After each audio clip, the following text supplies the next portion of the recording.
I don't want her, Daniel Mercer said, loud enough for the whole church hall to hear, loud enough for Clara Whitmore to feel it in her chest like a blade. I'd rather die alone than take a woman nobody else wanted. Laughter moved through the crowd like a wave. Clara didn't cry. She didn't run.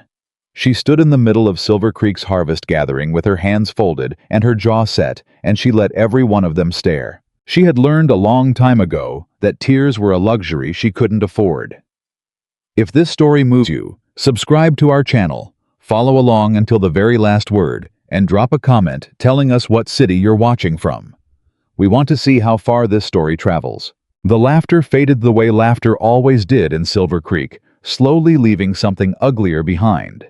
Something that settled into the walls and the floorboards and the faces of people who would remember this moment and use it later when they needed a story to tell.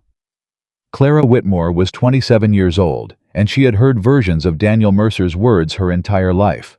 Different mouths, different rooms, same sentence. Nobody wanted her. She turned away from Daniel without a word and walked toward the far end of the hall where the supper tables were set, and where she had spent the last 2 hours arranging plates that nobody thanked her for arranging. She picked up a cloth and began folding it. Her hands needed something to do. Her hands always needed something to do when the rest of her was breaking. Beside her, her younger sister Violet appeared with a cup of cider and a look that was almost worse than pity. "Clara," Violet said quietly, "you don't have to stay." "I brought the cornbread," Clara answered. "Someone has to cut it." Violet set the cup down and touched her sister's arm. "People are still looking. Let them look." Clara didn't glance up. "I've been fed on other people's opinions long enough. I'm not full yet, but I've stopped pretending it tastes good." Violet didn't know what to say to that. She never did. That was the difference between the Whitmore sisters, and everyone in Silver Creek knew it. Violet was soft where Clara was hard. Violet cried where Clara worked. Violet charmed where Clara endured. And for 27 years, those differences had meant that Violet was invited and Clara was tolerated. Violet was pursued and Clara was passed over. Violet was wanted and Clara was well. Clara was someone who arranged plates and cut cornbread and went home before anyone noticed she'd been there at all. Their mother, Margaret Whitmore, appeared from the direction of the fireplace, with her lips pressed into a thin line. Margaret was a proud woman, too proud for a widow with 2 daughters and a struggling farm. But pride was the only hindrance. Her husband had left her, and she wore it like a Sunday dress. "You should have worn the blue one," Margaret said, not quite meeting Clara's eyes. Clara looked down at her gray dress. Clean, pressed, practical. "The blue one has a torn hem, Mama. I told you to fix it last week." "I was mending the fence last week, and the week before that." Clara folded the cloth into a neat square and set it aside. "Someone has to keep the animals in before someone can worry about hymns." Margaret's mouth tightened. "Your tone is exactly what it always is." Clara finally looked at her mother. "I'm not trying to be difficult. I'm trying to be honest. There's a difference even if people around here can't seem to tell them apart." Margaret turned away. That was her answer, the way it usually was. Across the hall, Daniel Mercer had already moved on. He was standing near the window with a glass of whiskey, laughing at something another man had said, completely unbothered. Clara watched him for exactly 3 seconds and then looked away. She was not going to give him 3 more. The Whitmore farm sat 2 miles east of town, between a creek that flooded every spring and a ridge that blocked the morning sun until almost 10 o'clock. It was not a good piece of land. It had never been a good piece of land. But it was theirs, or it had been theirs back when Thomas Whitmore was alive, and the mortgage was something they could still pretend to manage. Thomas had died 4 years ago. Broken horse, broken man. The land remained, and so did the debt. Clara had taken it on without being asked. She had simply started doing what needed to be done the way she always had, the way she suspected she always would. She learned to read the cattle accounts. She learned to negotiate with the feed supplier in Henderson 15 miles north, who had a habit of rounding up his prices for women who came alone. She learned which neighbors would help for fair trade, and which ones would smile and disappear when the work got heavy. She did not complain about any of it. That was both her greatest strength and the thing most people used against her. A woman who didn't complain was easy to ignore. A woman who asked for nothing was easy to give nothing to. A woman who simply kept going gave everyone around her permission to assume she was fine. Clara Whitmore had been fine for so long that nobody remembered to ask anymore. 3 days after the harvest gathering, she was mending a section of post fence along the eastern boundary when she heard a horse slow on the road above the ridge. She didn't look up. People rode past the Whitmore land every day. It wasn't her business unless they came down the slope. They came down the slope. She stood slowly, hammer in hand, and turned to see a man she recognized by reputation rather than by any personal acquaintance. William Carter, 35 years old, owner of the largest cattle operation in Silver Creek County. Tall, lean, with the kind of quiet in his face that came not from shyness, but from a man who had learned a long time ago that speaking carefully cost less than speaking quickly. He rode to the fence line and stopped. Clara met his eyes without flinching. That was her habit. Meet everything straight on, even when meeting it felt like pressing a wound. "Miss Whitmore," he said. "Mr. Carter." He looked at the fence, then at the hammer in her hand, then back at her face. "You're doing this alone. I'm aware of that. How long's that section been down?" "Since Tuesday. The bull got into it." She turned back and drove another nail home, clean and accurate. "Is there something you need, Mr. Carter, or are you checking the state of my fence for personal interest?" She heard him almost laugh. Not quite, but close. "I have a proposition," he said. "Professional." Clara straightened. "Go ahead."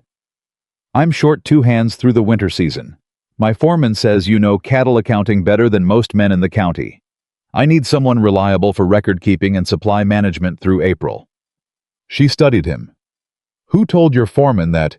"Jim Hatch at the feed store." She almost smiled. Jim Hatch was the one supplier who had never tried to cheat her. She supposed that was its own kind of endorsement.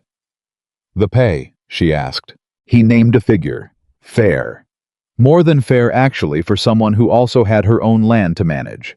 "I'd need to bring my own schedule," she said. "My farm doesn't stop because your ranch needs bookkeeping." "I know that. And I work without being questioned on my methods. If I find your records are a mess, I'll say so. I expect you to." She looked at him for a long moment. He waited without shifting, without filling the silence the way people who were uncomfortable always did. That alone told her something about his character. "All right," she said. "Monday morning." He nodded once, turned his horse, rode back up the ridge. Clara watched him go, then turned back to her fence and drove the next nail home. She told herself it was just work, just money, just practical. She did not let herself think anything more than that, because she had learned that hope was the most dangerous thing a woman in her position could carry. Monday morning came cold and clear, the kind of Wyoming November that put ice in the water pails and made every breath visible. Clara arrived at the Carter Ranch at 7:30 and found the office in a state that confirmed her suspicions entirely. Stacked ledgers with inconsistent dates. Supply invoices filed under the wrong seasons. A running debt column that hadn't been properly reconciled in at least 8 months. 2 contracts with neighboring suppliers that contained terms nobody had apparently read carefully. She stood in the middle of it all and felt for the first time in a long while something that wasn't duty or endurance. She felt interested. "Well," she said aloud to no one. "That bad," said a voice from the doorway. She turned. William Carter stood with 2 cups of coffee, looking not remotely guilty about the state of his own records. "This isn't bad," Clara said, accepting one of the cups. "Bad means it can't be fixed. This is just careless. Accumulated careless. My last man kept his own system. His system had about 4 separate errors that have been costing you money since February."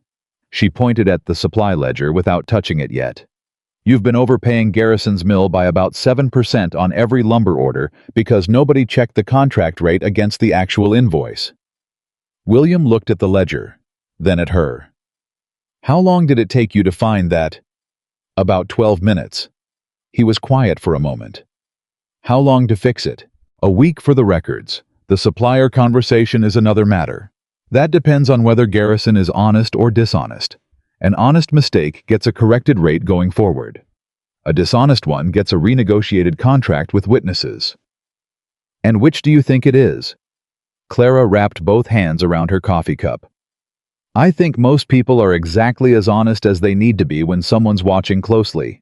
We'll see. She saw it again, that almost laugh. That near smile. Monday through Thursday, she said, turning back to the ledgers. I'll need the current season's invoices first. I'll have Tom bring them in. And Mr. Carter. She glanced back over her shoulder. I take my coffee plain. Save yourself the trouble of asking next time. She heard him laugh this time. A real one. She faced forward so he couldn't see her expression. The talk started within the week. Silver Creek was a small town, and small towns ran on the fuel of other people's business. By Thursday afternoon, 3 separate women had found reasons to mention casually that they had heard Clara Whitmore was working inside the Carter ranch, in the house, alone with William, or near enough that the difference didn't matter to anyone who wanted to make something of it. By Saturday, the story had become that Clara had engineered the arrangement deliberately, that she was pursuing William Carter the way she had failed to pursue every other man in Silver Creek, with plain determination and no shame. Margaret Whitmore heard about it at the dry goods store and arrived home tight-lipped and trembling. You cannot keep going there, she said, before Clara had even set down the firewood she was carrying. People are talking. People always talk. Clara stacked the wood neatly against the wall. What they're saying is their business, not mine. It is your business. It is our family's business. Margaret's voice cracked. Clara, you are not a young woman anymore. You cannot afford to damage what little standing you still have. Standing. Clara turned around. Mama, I don't have standing. I have a reputation for being unwanted and unimportant, and I've had it my whole life, and no amount of me sitting quietly at home has changed that yet. So I'm going to go do work that pays and lets me understand something outside this farm, and I'd appreciate it if you'd stop warning me about what I'm losing, because I don't have it to begin with. The kitchen went very quiet. Violet, sitting near the window with her sewing, said nothing. Margaret sat down heavily in her chair and didn't speak again that evening. Clara cooked supper. She set the table. She ate without tasting anything. And that night, lying in the narrow bed she had slept in since she was 8 years old, she stared at the ceiling and asked herself the question she had been avoiding. Why does it feel different working in that office? She knew the honest answer. It felt different because William Carter spoke to her like she was competent, like her opinions were worth waiting for, like she was, and this was the word that made her chest ache, capable. Not pretty enough, not soft enough, not the right kind of woman. Capable. She rolled over and told herself it was the work she valued, not the person who had offered it. She almost believed herself. The second week, she found a deeper problem. Buried in the oldest set of ledger's records from 3 years back, she found a series of payments to a company called Holloway Land Management that didn't correspond to any service or purchase she could identify in any other record. Significant payments. Regular. Quarterly. She pulled every ledger from that period and spread them across the office table without stopping for lunch. By mid-afternoon, she had the shape of something she didn't fully understand yet, but understood enough to recognize it wasn't right. When William came in at 4 o'clock, she was still at the table. You haven't moved, he said. I found something. She didn't soften it. These payments, Holloway Land Management. 3 years of quarterly payments. What are they for? His face changed. Not dramatically, but enough. Something behind his eyes went careful. Where did you find those? He asked. The back ledger. Fiscal records 3 years prior. She met his eyes. I wasn't prying. I was reconciling the full history the way you asked me to. I know. He moved to the table and looked at the pages she had marked. A long silence. Then, those were payments made under a contract my previous manager signed. I've been trying to get out of it for 18 months. What kind of contract? The kind a man signs when he's made to believe he has no other choice. His jaw was set. Richard Holloway convinced my manager that the county was going to reclassify a section of my northern range as disputed territory. The payments were essentially a fee, to keep things quiet. Clara felt cold. That's extortion. Yes. Does Holloway know you know that? Holloway knows I haven't been able to prove it. He looked at her. Yet. She looked back at the ledgers. At the neat regular payments. At the sum total, which she had already calculated in the margin of her work page. This is enough to build a case, she said slowly. If we can trace where these payments went, if we can show Holloway received them personally and not through any legitimate service. That would require someone willing to follow the numbers through channels that Holloway has spent 3 years keeping buried. Yes. Clara straightened the papers into a clean stack. It would require that. William looked at her for a long moment. That's not what I hired you for. No, she agreed. It isn't. Another silence. Clara. He said her name carefully, the way people spoke names they were still learning the weight of. This would make you a target. She looked up at him. Mr. Carter, I have been the target of people's opinions my whole life for the crime of being ordinary and capable and in the wrong dress at the wrong gathering. I think I can manage being a target for something that actually matters. He looked at her for a long time. Then he pulled out the chair across from her and sat down. Show me what you found, he said. And she did. What followed was 3 weeks of quiet, careful, methodical work. Clara went home every evening at the normal time. Greeted her mother without arguments, helped Violet with supper, and said nothing about what she was doing in that office.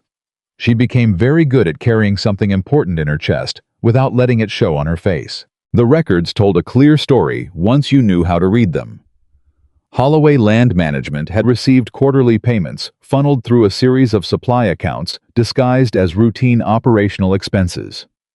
The fiction was clean at the surface, but under the surface, beneath the surface, every number pointed back to the same source and the same destination. Clara mapped it all on a single sheet, working in the evenings at her own kitchen table after her mother had gone to bed.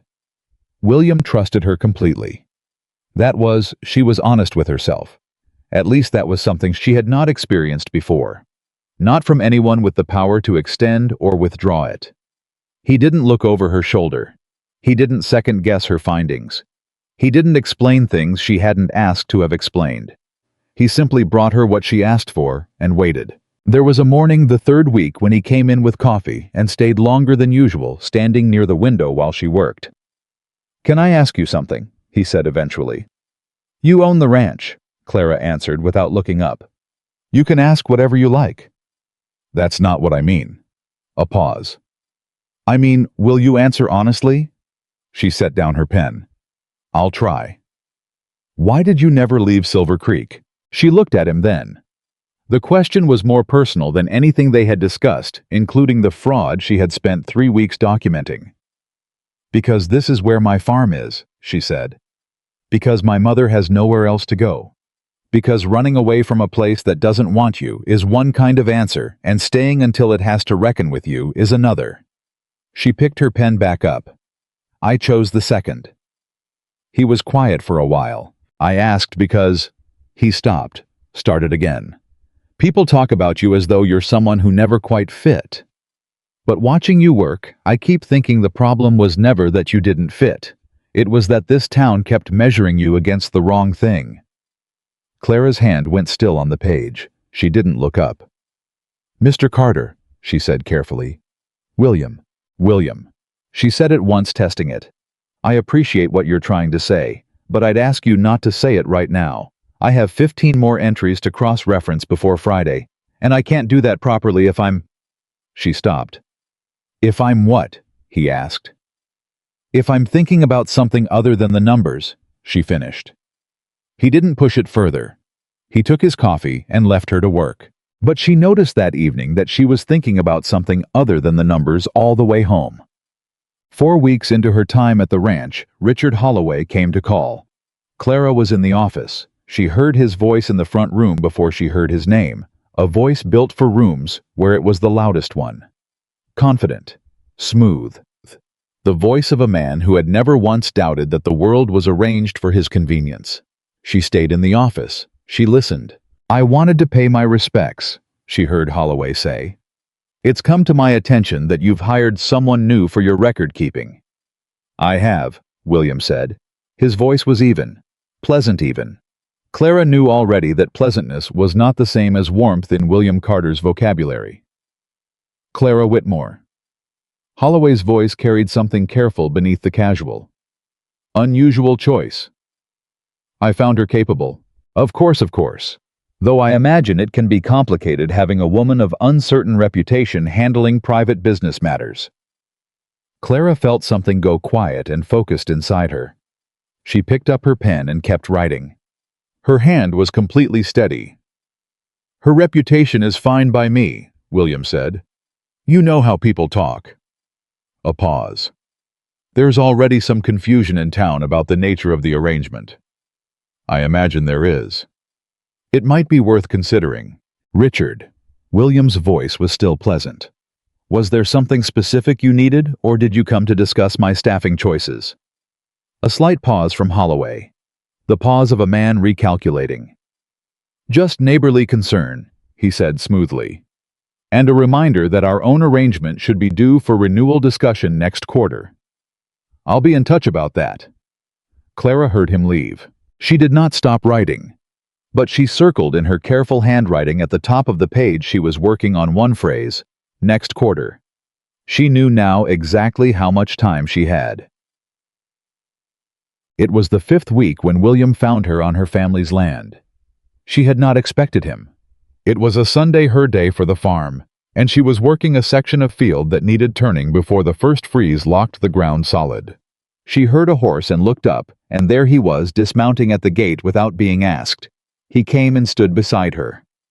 "You look like you've been at this for hours," he said. "Since dawn. You work every day. There's always something that needs doing." She didn't stop moving. "If you're here about the Holloway records, I have the summary ready for Monday." "I'm not here about the records." She paused. "Then what?" He took a breath. This was, she noticed, the first time she had ever seen him look anything like uncertain. "I have something to say," he started. "And I want to say it right, so I'm going to ask you to let me finish before you answer." Clara straightened fully and turned to face him. "All right. I've been watching you work for 5 weeks. And before that, I watched you for longer than. You know, there was a night last summer, a bad storm, when I saw you out on this land alone in the rain, fixing fencing and pulling cattle out of the mud for hours. I don't think you saw me. I almost called out, but I didn't want to interrupt something I didn't have the right to interrupt." She said nothing. "I've met a great many people in this life. Clara and I can count on one hand the number who I genuinely respect for who they are, rather than what they have or what they've been told they are. You're on that hand." He paused. "I am asking, not telling, not assuming, asking whether you would be willing to let me court you properly. As a person who sees you. Not as a solution, and not as a kindness." The field was very quiet. The wind moved the dry grass. Clara looked at him for a long time. "William," she said finally, "I have to ask you something honestly. Please. Is this because you feel sorry for me? No. Is it because you want someone trustworthy for the ranch and you've confused professional respect for something more? No. Then why?" Her voice was steady, but the effort it took was something only she knew. "Because I'm not beautiful. I'm not soft. I don't make people comfortable when I walk into a room. I am plainly not what men like you are supposed to choose." "Men like me," he repeated carefully. "What does that mean? Wealthy, respected, men who could have any woman in the county." "Yes," he said, "and I'm choosing you, not despite what you just said, because of what you just said."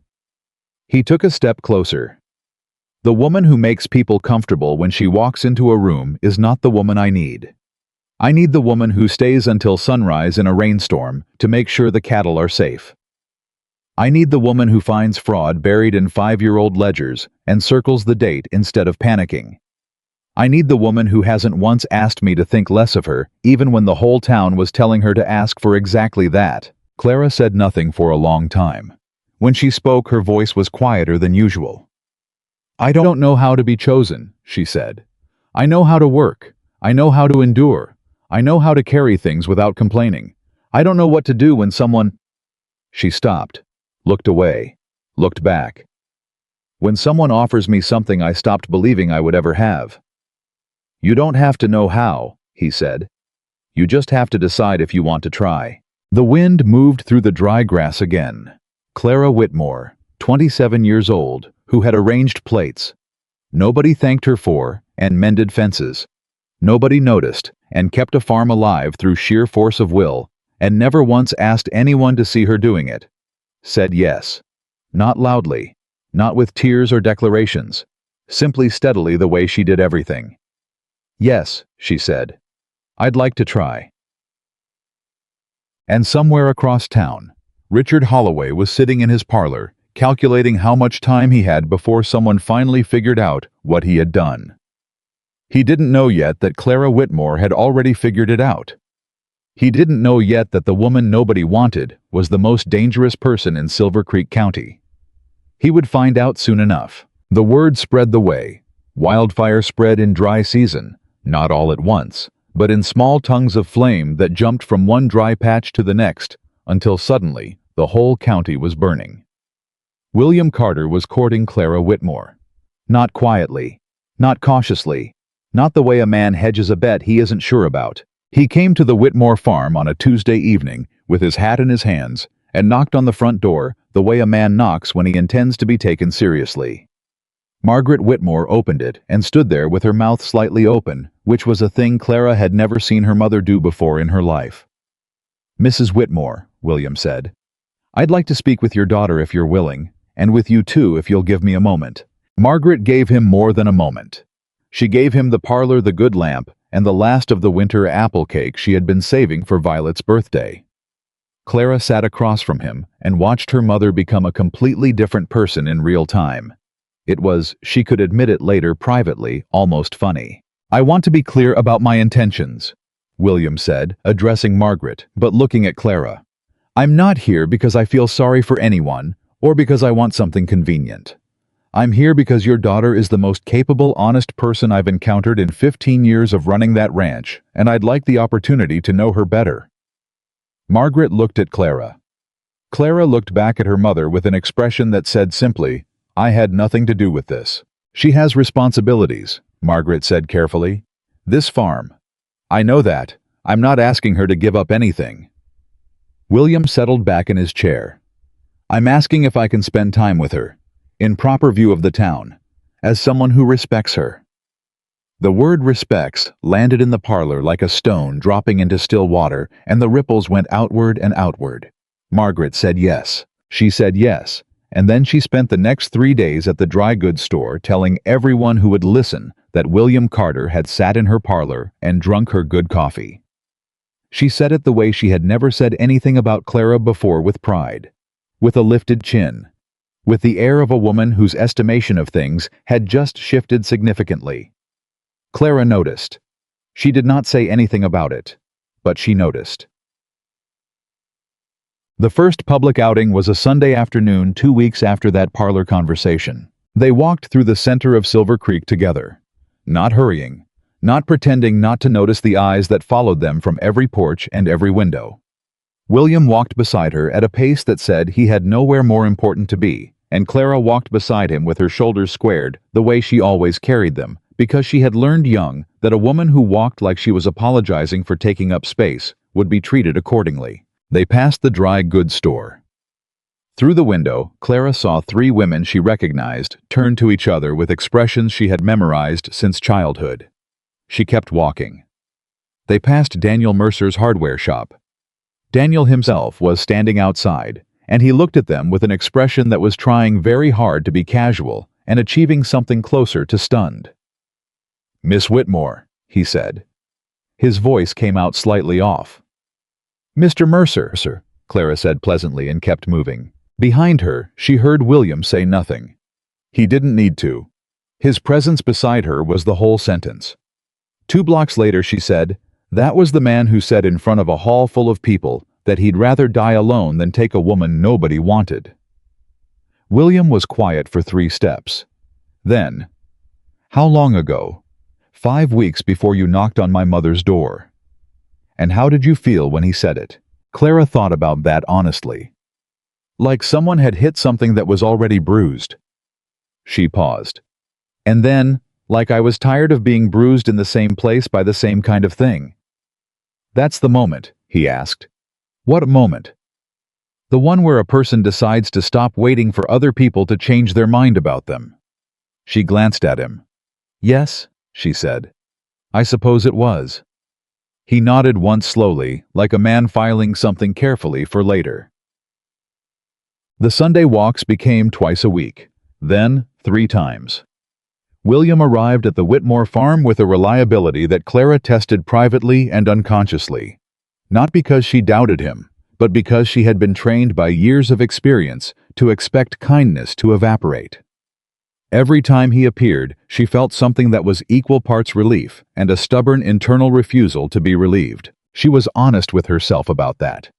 She was a woman who had learned to want very little because wanting things and not getting them was a specific kind of pain she had grown tired of. Being wanted, actually wanted by someone who had all the choices in the world, was a thing she was still learning how to receive without flinching.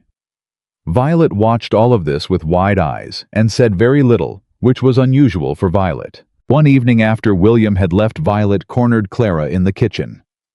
"He looks at you," Violet said. "People generally look at whoever they're speaking to," Clara answered. "No, I mean..." Violet struggled for words. "He looked at you the way you look at a problem you actually want to solve. Like you're worth the effort of understanding." Clara was quiet for a moment. Then, "That's either a very romantic thing to say or a very practical one." "Can't it be both?" Clara considered it. "Maybe," she said. "Maybe it can." She went to bed that night and lay awake for a long time. And the thing she lay awake thinking about was not William Carter.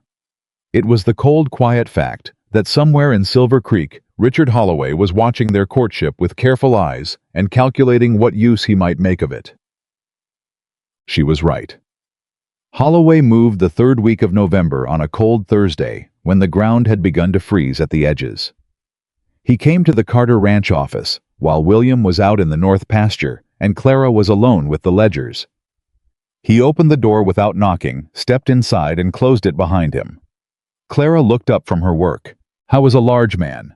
Not tall exactly, but built with the kind of width that took up a room. Expensive coat. Expensive boots. The face of someone who had practiced sincerity until it became indistinguishable from the real thing unless you looked at the eyes. Clara looked at the eyes. "Mr. Holloway," she said. Her voice was even. Her pen was still in her hand. "Miss Whitmore." He smiled. "I hope I'm not interrupting." "You are," she said. "But you already knew that." His smile didn't waver. He moved to the chair across from her desk and sat in it without being offered the seat. "You're a very direct woman. I find it saves time." She set her pen down. "What do you want?" "I wanted to speak to you privately. Woman to well. Woman to concerned neighbor." He leaned forward slightly, elbows on knees, voice dropping into something that was meant to sound warm. "I worry about you, Miss Whitmore." "That's kind. You're a practical woman, I can see that, so I'll be practical too." He glanced at the Ledgers. "You're very good at your work. Very thorough." His eyes came back to hers. "I wonder if being so thorough you've come across anything in those records that might be confusing." There it was.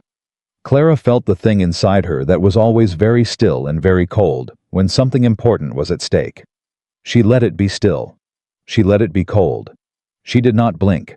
"Records are always confusing until you understand what they're telling you," she said. "That's the nature of accounting." Of course," he nodded. "And some old records from years back when different people were managing things, those records especially can be misleading. Things that look one way at first glance might have perfectly reasonable explanations that aren't obvious without context. I'm sure that's true. If you ever had questions about anything you found, he said carefully, I'd encourage you to come to me directly, before drawing any conclusions, before sharing anything with anyone who might misunderstand. Clara held his gaze for 3 full seconds. Mr. Holloway, she said, I appreciate you stopping by. He waited. The door is behind you, she said. His face went very still for a moment. The practiced warmth dropped by a degree. Just one, but enough. I hope we understand each other, he said. Perfectly, Clara said. He left. Clara picked up her pen. Her hand was completely steady. She wrote at the top of a clean page, November 14.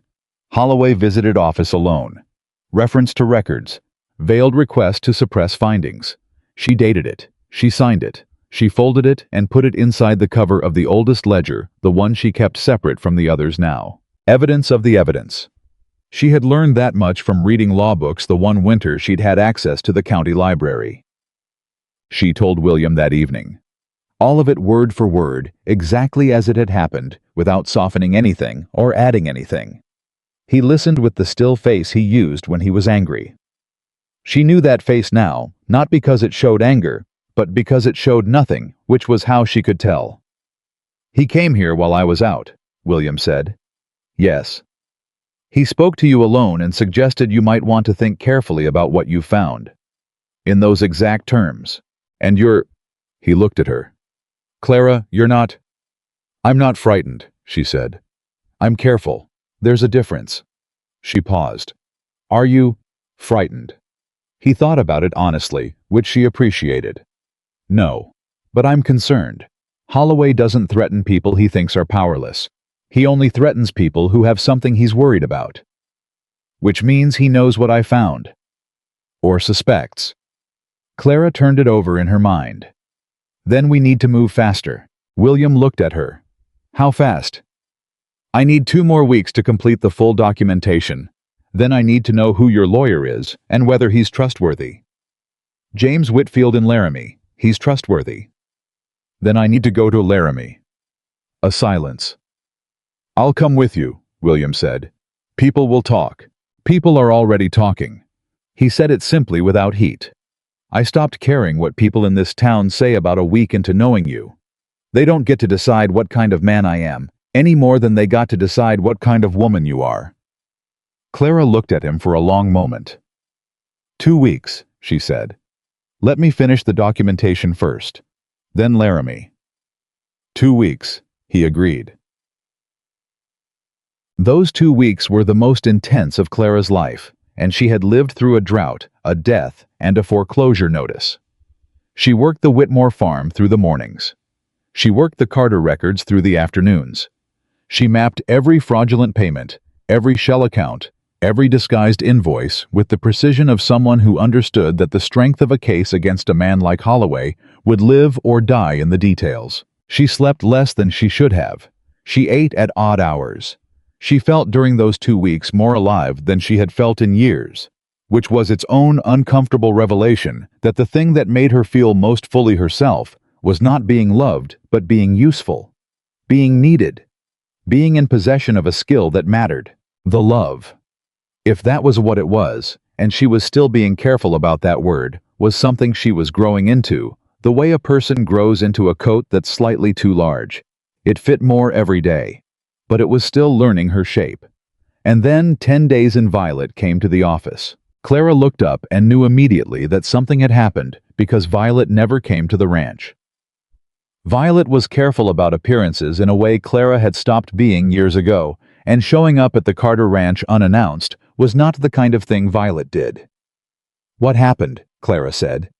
Violet sat down. Her hands were shaking slightly.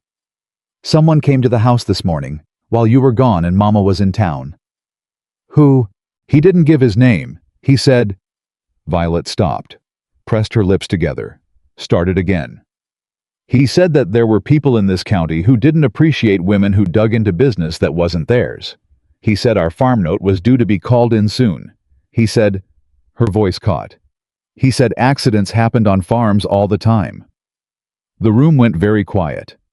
Clara felt the cold, still thing inside her drop to a temperature she hadn't experienced before. He threatened you, she said. He threatened the farm. And you. Violet looked up at her sister with eyes that were scared in a way Clara hadn't seen since their father's funeral. Clara, he said, if you kept going, someone might get hurt. Clara stood, slowly, deliberately. Go home, she said. Clara. Go home and stay with Mama, and do not speak to anyone who comes to that door. You lock it, and you wait.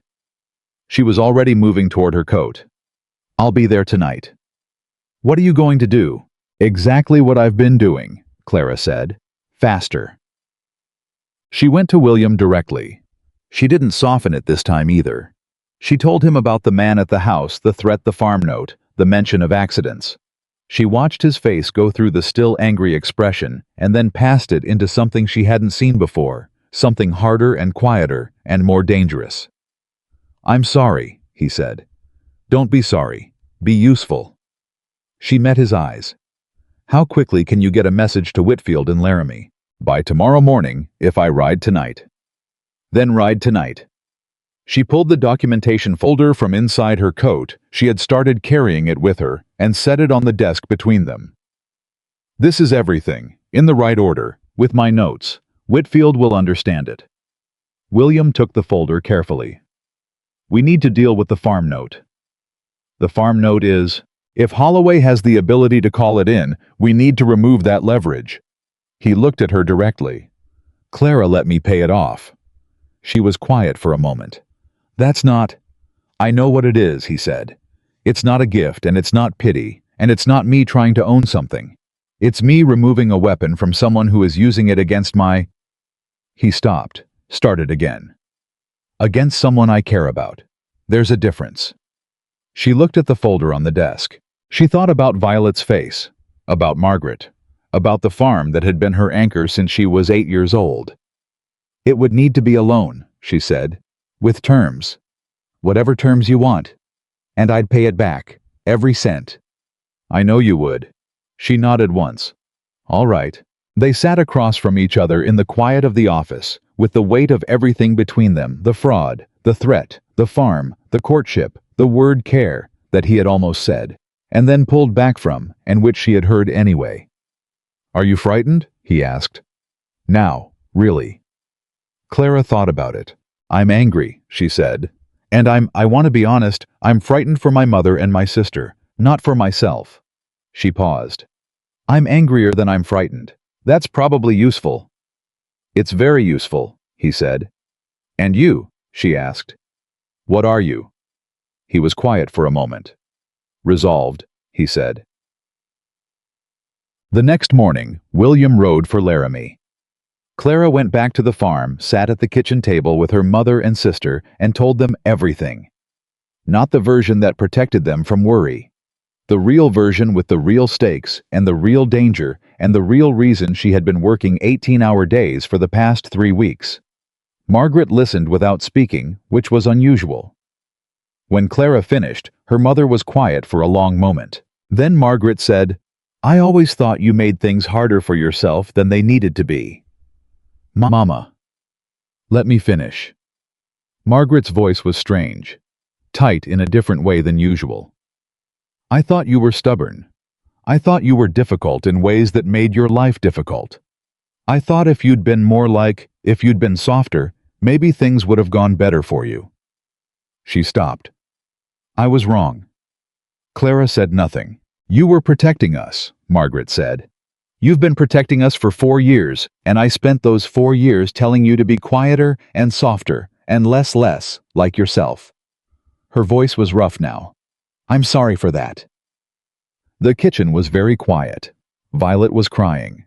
She was doing it quietly, but the room was small enough that there was no hiding it. Clara looked at her mother and felt something shift in her chest. Not mend exactly, because some things don't mend, they just become a different shape. But shift. It's all right, she said. No, Margaret said. It isn't. But it will be. William returned from Laramie 4 days later, with James Whitfield in tow. Whitfield was a small, neat man with sharp eyes and the kind of unhurried manner that Clara recognized immediately as confidence rather than slowness. He sat at the Carter Ranch office table with her documentation spread in front of him for 3 hours and said very little. Then he said, "This is sufficient." Clara felt the tightness in her chest release by 1 degree. Just one. "For what?" she asked. "For a county court complaint against Holloway Land Management and its principal, Richard Holloway, for extortion, fraudulent contracts, and improper conduct toward a landowner." He looked at her over the edge of his glasses. "You said you've been doing accounts work for some time." "In a general capacity, yes. You've produced documentation that would satisfy a federal land office inquiry.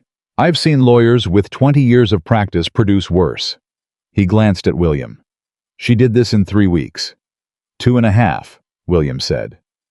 Whitfield looked back at Clara with an expression that was somewhere between professional appraisal and something warmer. "Miss Whitmore, have you considered the law as a profession?" Clara looked at him. "I'm a woman in Wyoming in 1885, she said. "Yes," he said. "So was Esther Hobart Morris when she became the first female justice of the peace in this territory 15 years ago." He gathered the papers neatly. Something to think about. She thought about it for a long time afterward. More than she expected to. Holloway found out about Whitfield's visit within 48 hours. Clara had expected that. Small towns talked, and Holloway had ears in most of the places where Silver Creek talked. What she hadn't expected was what he did next. He did not come to her. He did not come to William. He went to the town itself. He went to the people who had always found it easy to dismiss Clara Whitmore, and he fed them a story that was built on everything they already half believed. Clara Whitmore, the story went, had inserted herself into William Carter's business under false pretenses. She had manipulated a wealthy man who was too decent to see through her. She had forged records or altered them to make a legitimate business arrangement look like fraud. She had done it deliberately to destroy a respected man's reputation and to secure her own position through scandal rather than merit. The story spread through Silver Creek in 4 hours. Clara heard about it from Jim Hatch at the feed store, who called her over specifically because he thought she should know. "It's ugly," Jim said bluntly. People want to believe it. I'm sorry to say that, but they do. It's easier to believe you did something wrong than to believe Holloway did." "I know," she said. "Why?" "Because you're the one they've always thought less of," Jim said. He had the decency to look pained saying it.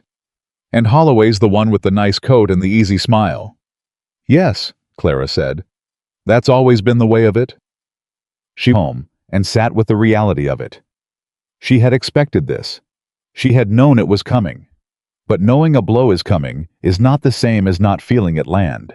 The town she had lived in her whole life, the town she had quietly served and quietly endured, the town that had dismissed her for 27 years, was now being given a neat package story about how her competence was actually manipulation, and her findings were actually forgery.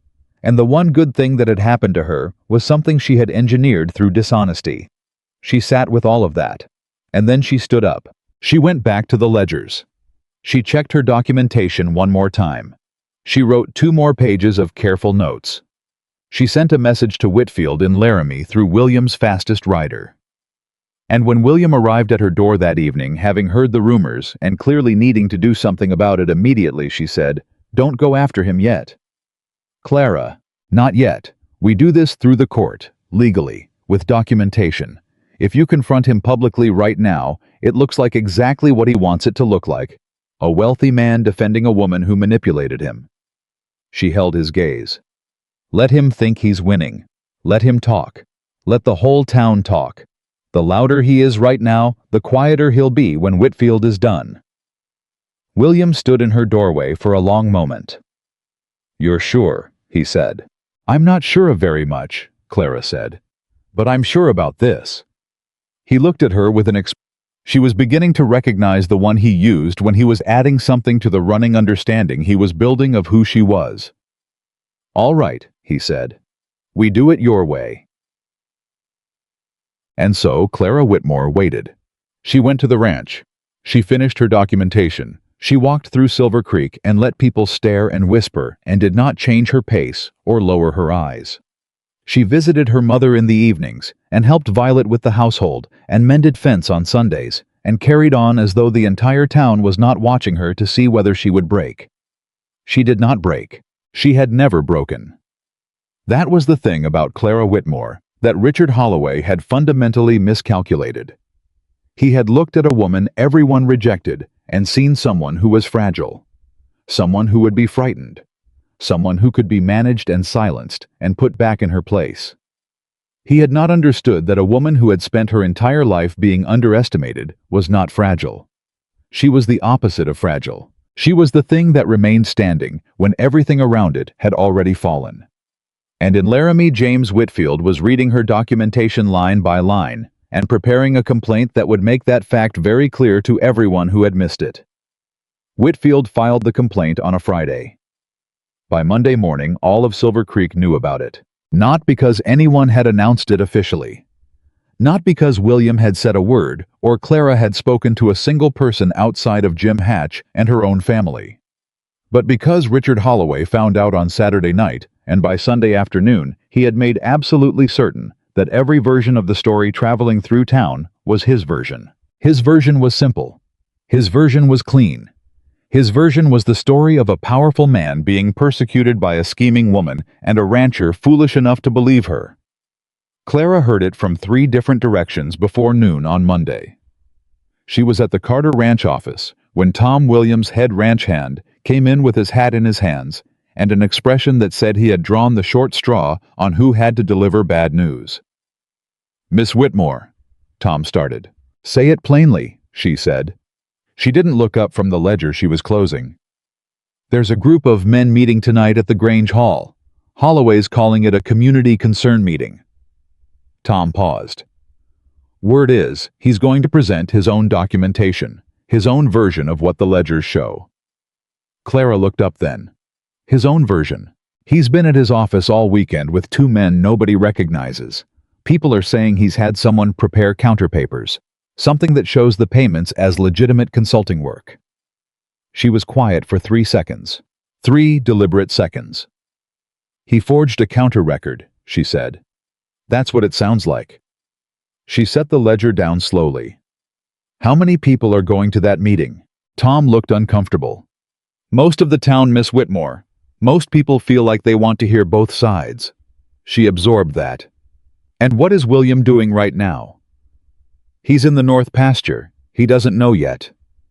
"Go tell him," she said. "Tell him calmly. Tell him I need him back here before sundown." She paused. "And Tom, don't let him come back angry. Tell him I need him thinking, not feeling." Tom almost smiled at that. "I'll do my best." He left. Clara sat alone in the office for exactly 2 minutes. She gave herself those 2 minutes to feel everything she needed to feel: the cold spike of fear, the hot surge of fury, the deep tired ache of a woman who had hoped just briefly that doing the right thing carefully enough would be sufficient protection from people who did the wrong thing without any care at all. Then the 2 minutes ended. She pulled out a fresh sheet of paper and started writing. William came back before sundown the way she'd asked, and he was doing what she'd asked too, thinking rather than feeling, or at least keeping the feeling underneath where it couldn't drive the conversation sideways. "Tell me what you need," he said when he walked in. That was one of the things about William Carter that Clara had come to rely on more than she'd intended. He didn't lead with what he wanted to do. He led with what she needed. She was still learning how to receive that without immediately trying to give it back. "I need you to go to that meeting tonight," she said. He looked at her. "And you?" "I need to go to that meeting tonight. Clara Holloway has set this up too. I know exactly what he set it up to do." She turned from the desk to face him fully. "He wants people to see his version of the documents before anyone sees mine. He wants to establish in the public mind that I'm dishonest before the court process has any chance to establish that he is. And the way he wins that game is if we stay home." She held his gaze. We don't stay home. They're going to be hostile. They've been hostile to me my whole life. She picked up her coat. At least tonight I'll be hostile about something that matters. William looked at her for a long moment. Then he reached for his own coat. All right, he said. We go together. The Grange Hall was full. Clara had attended enough gatherings in Silver Creek to have a sense of what a full room looked like, and this was fuller than any she remembered. The wooden chairs were packed tight, and a number of people stood along the walls. The air inside was warm with body heat and tight with the particular tension of a community that had gathered to watch something it wasn't sure it approved of but couldn't look away from. Every head turned when Clara and William walked in. She had expected that. She walked to a pair of empty chairs near the back and sat down without looking around at the faces, because she had decided in advance that looking around would feel like asking permission to be there. She was not asking permission to be there. William sat beside her. Richard Holloway was at the front of the room with two men she didn't recognize and a stack of papers on the table that were clearly meant to be seen. He saw them come in. His expression shifted just briefly, just by a degree in a way that most people in the room wouldn't catch. But Clara caught it. Hadn't expected her to come. Good. Let that be the first thing he miscalculated tonight. He stood and addressed the room with the manner of a man who had spent years addressing rooms. Warm, measured, concerned. He had the voice for it, the bearing for it, the expensive coat that made him look like someone who had something worth protecting. Friends, he said. I want to start by saying that I don't come here tonight in anger. I come here because this community deserves the truth about what is happening. And because some people I've always respected are being misled by someone with very particular motivations. He paused for effect. Clara watched the room react to the pause the way he'd intended. A legal complaint has been filed against me, Holloway continued. I won't pretend it hasn't. It has.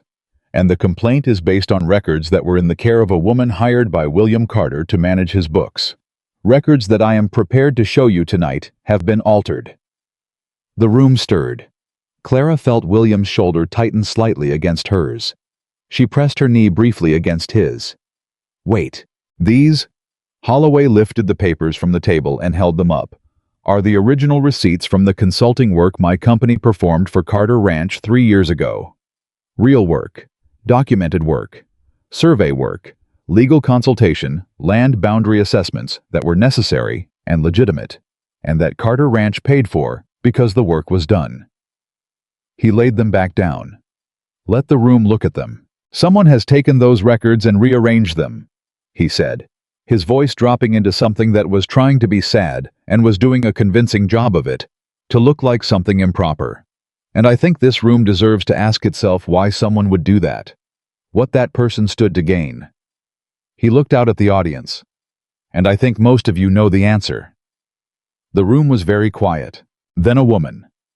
Clara recognized Ellen Marsh, who ran the boarding house on Timber Street, and who had never once spoken a kind word in Clara's direction, said from the middle of the crowd. She wanted to marry into money. That's the answer.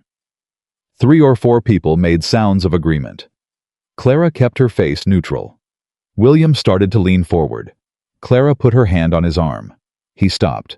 Holloway spread his hands in a gesture of reluctant agreement. I don't like to say it, but when a woman who has never had means suddenly finds herself in a position of access to a wealthy man's private records, and when that same woman begins a courtship with that wealthy man immediately after, Mr. Holloway. Clara stood. The room went completely silent. She had not planned to speak yet. She had planned to wait. But she heard the sentence building in Holloway's mouth, and she was not going to sit in a chair while he finished it. You're welcome to lay out your counterpapers, she said clearly into the silence. You're welcome to explain what consulting work was performed on what dates, for what specific purpose, by which individuals. You're welcome to name those individuals so they can be called to testify. She paused. But if you'd like to spend this evening speculating about my motivations rather than defending your own conduct, I'd prefer you say that plainly, so this room understands what kind of conversation we're actually having. The silence stretched. Holloway looked at her with the eyes she'd seen in the office, not the warm, smooth ones he used for rooms, but the real ones underneath. Miss Whitmore, he said evenly. You're welcome to stay and listen. This isn't a trial. No, she agreed. It isn't. The trial is in Laramie before a federal court. She looked around the room. At the faces she had known her whole life. At Ellen Marsh and Daniel Mercer and a dozen others. That's the appropriate place to present competing documentation. And that's where both sets of records will be examined by people who are qualified to determine which is genuine. She sat back down. I just wanted this room to know that before it forms its conclusions. Another silence. Then Jim Hatch from the far side of the room said, Can she do that? Present at the federal court? Whitfield is her lawyer, someone else said. James Whitfield. That was a different voice, surprised. Yes, William said. It was the first thing he'd said since they'd walked in. He said it quietly without theater. James Whitfield, formerly of the Wyoming Territorial Attorney's Office. The room shifted. Clara felt it, a small but real shift in temperature, the way a room shifted when information entered it that changed the calculation. Holloway felt it too. She could see it in the way he rearranged the papers on the table. Whitfield is a fine man, Holloway said smoothly. And the courts are a fine place to resolve disputes. Of course they are. He smiled at the room. I simply wanted this community to hear my side before rumors became fact.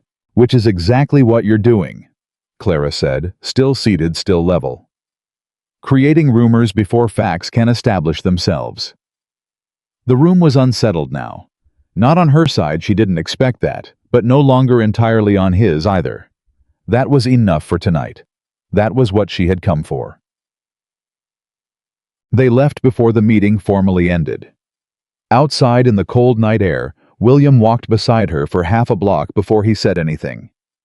You were magnificent. I was accurate, she corrected.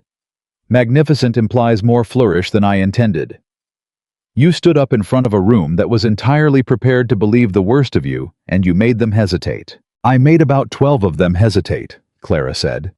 The rest will believe Holloway regardless of what any court in Laramie says, because he's the story they already know, and I'm the inconvenience. She pulled her coat tighter. That's all right. I don't need all of Silver Creek. I need a federal judge. William was quiet for a moment. Then, the forged records. Yes. How do we prove they're forged? Whitfield is already working on that. The consulting company Holloway named, if it performed legitimate survey work 3 years ago, there will be physical evidence of it. Land filings, survey markers, boundary documentation with the county clerk. She glanced at him. Holloway invented a service that requires physical evidence to have existed.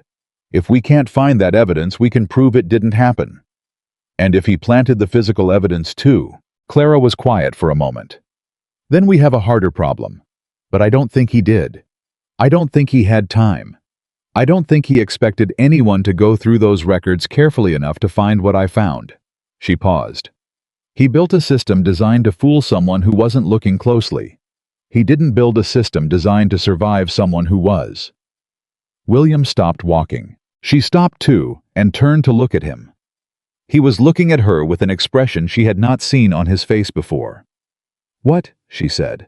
I was thinking, he said, about the night I saw you in the rain. She waited. I almost didn't stop. I almost rode past and told myself it wasn't my business and someone else would handle it. He looked at her directly.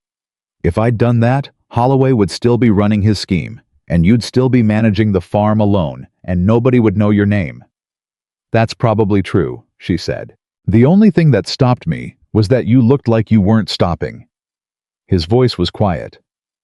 You looked like you were just going to keep going until the work was done. In the middle of a storm. Alone. And I thought, who is that woman, and why has nobody standing next to her? Clara felt the familiar tightness in her chest. The one that came when kindness arrived in a form large enough that she didn't quite know what to do with it. William, she said carefully. I know, he said. Numbers to focus on. Not tonight, she said. It came out before she'd decided to say it. He looked at her. Something changed in his face, the almost smile that wasn't quite an almost smile anymore. No, he agreed. Not tonight. Whitfield arrived from Laramie 6 days later, which was 3 days earlier than expected. Clara understood what early arrivals meant in legal matters. They meant something had changed. She met him at the Carter Ranch with William, and she read Whitfield's face before he said a word, and she started calculating. He contacted the court clerk, Whitfield said, setting his bag down and accepting the coffee Tom brought without ceremony. Holloway. He's petitioned to have the complaint dismissed on the basis of the counter records he presented.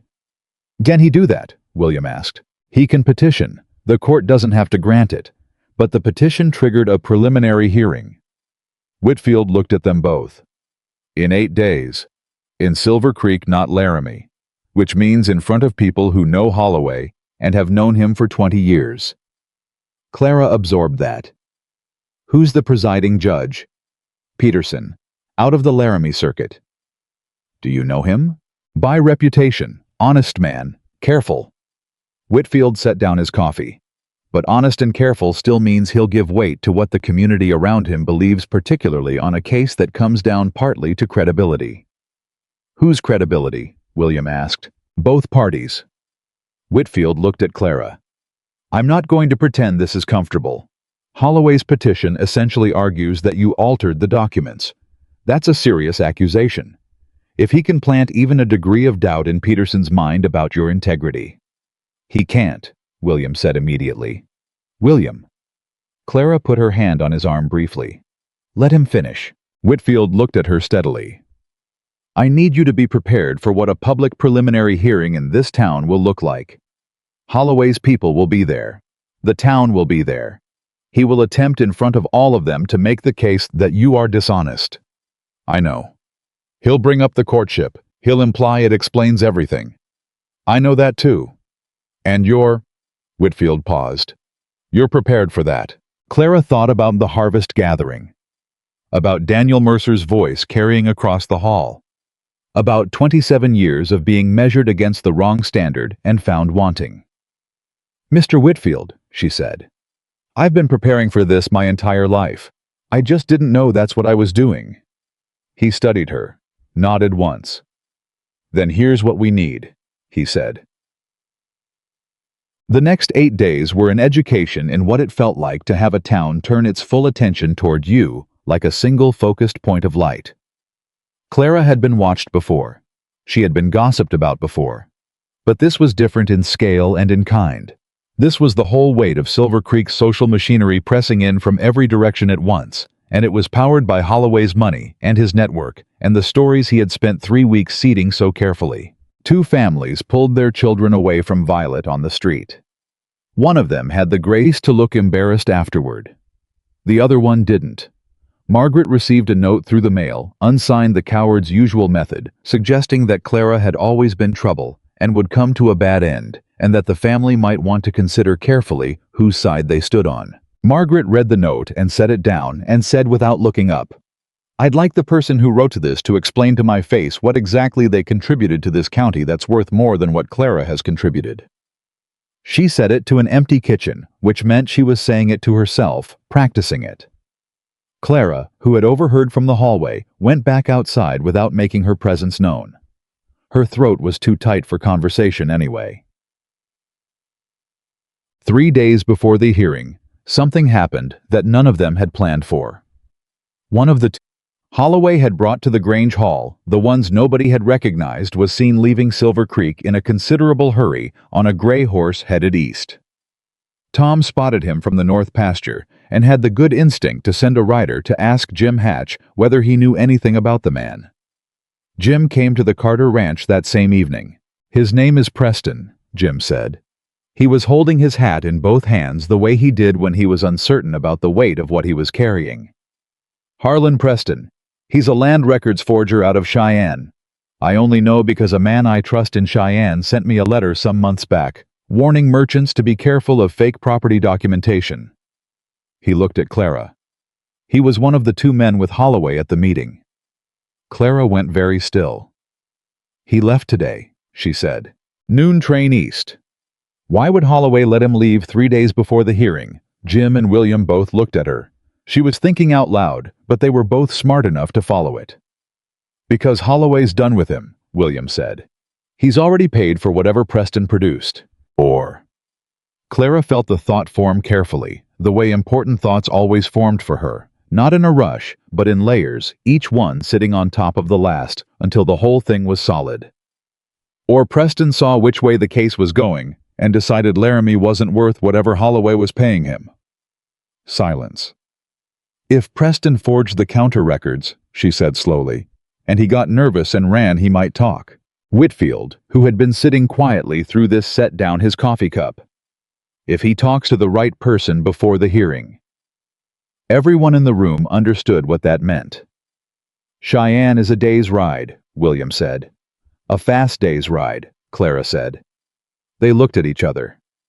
I'll go, Tom said. He had been standing near the door for the past 10 minutes and had apparently decided this was the moment to make himself useful. You don't know what to ask him, Clara said. She turned to Whitfield. You do. Whitfield was already standing. I'll need a fast horse and a letter of introduction from you, Carter. You'll have both in 20 minutes, William said. The 20 minutes were actually 15. Clara stood at the gate while Whitfield and Tom rode out into the dark, and William stood beside her, and neither of them said anything for a while. He might not talk, she said finally. He might not. William agreed. And even if he does, a man like Preston isn't exactly the most credible witness. No. But it's something. She watched the darkness where the riders had disappeared. And something is more than we had this morning. William turned to look at her.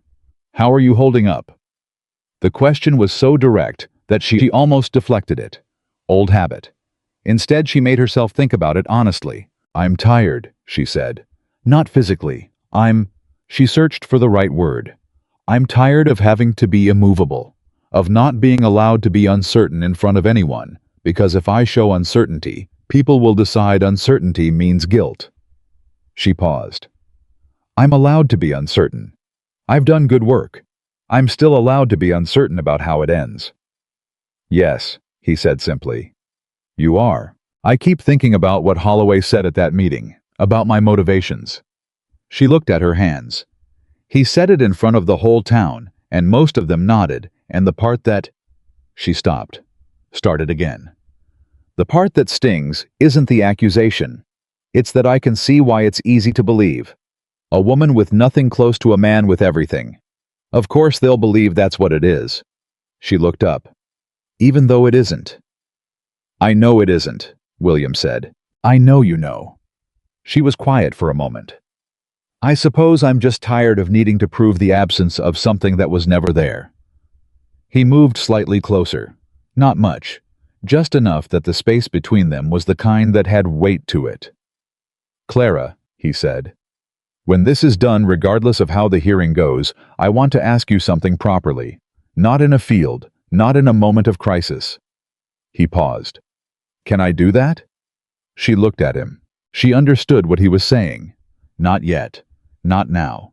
But it was coming, and he was telling her it was coming, so she could be ready for it rather than blindsided.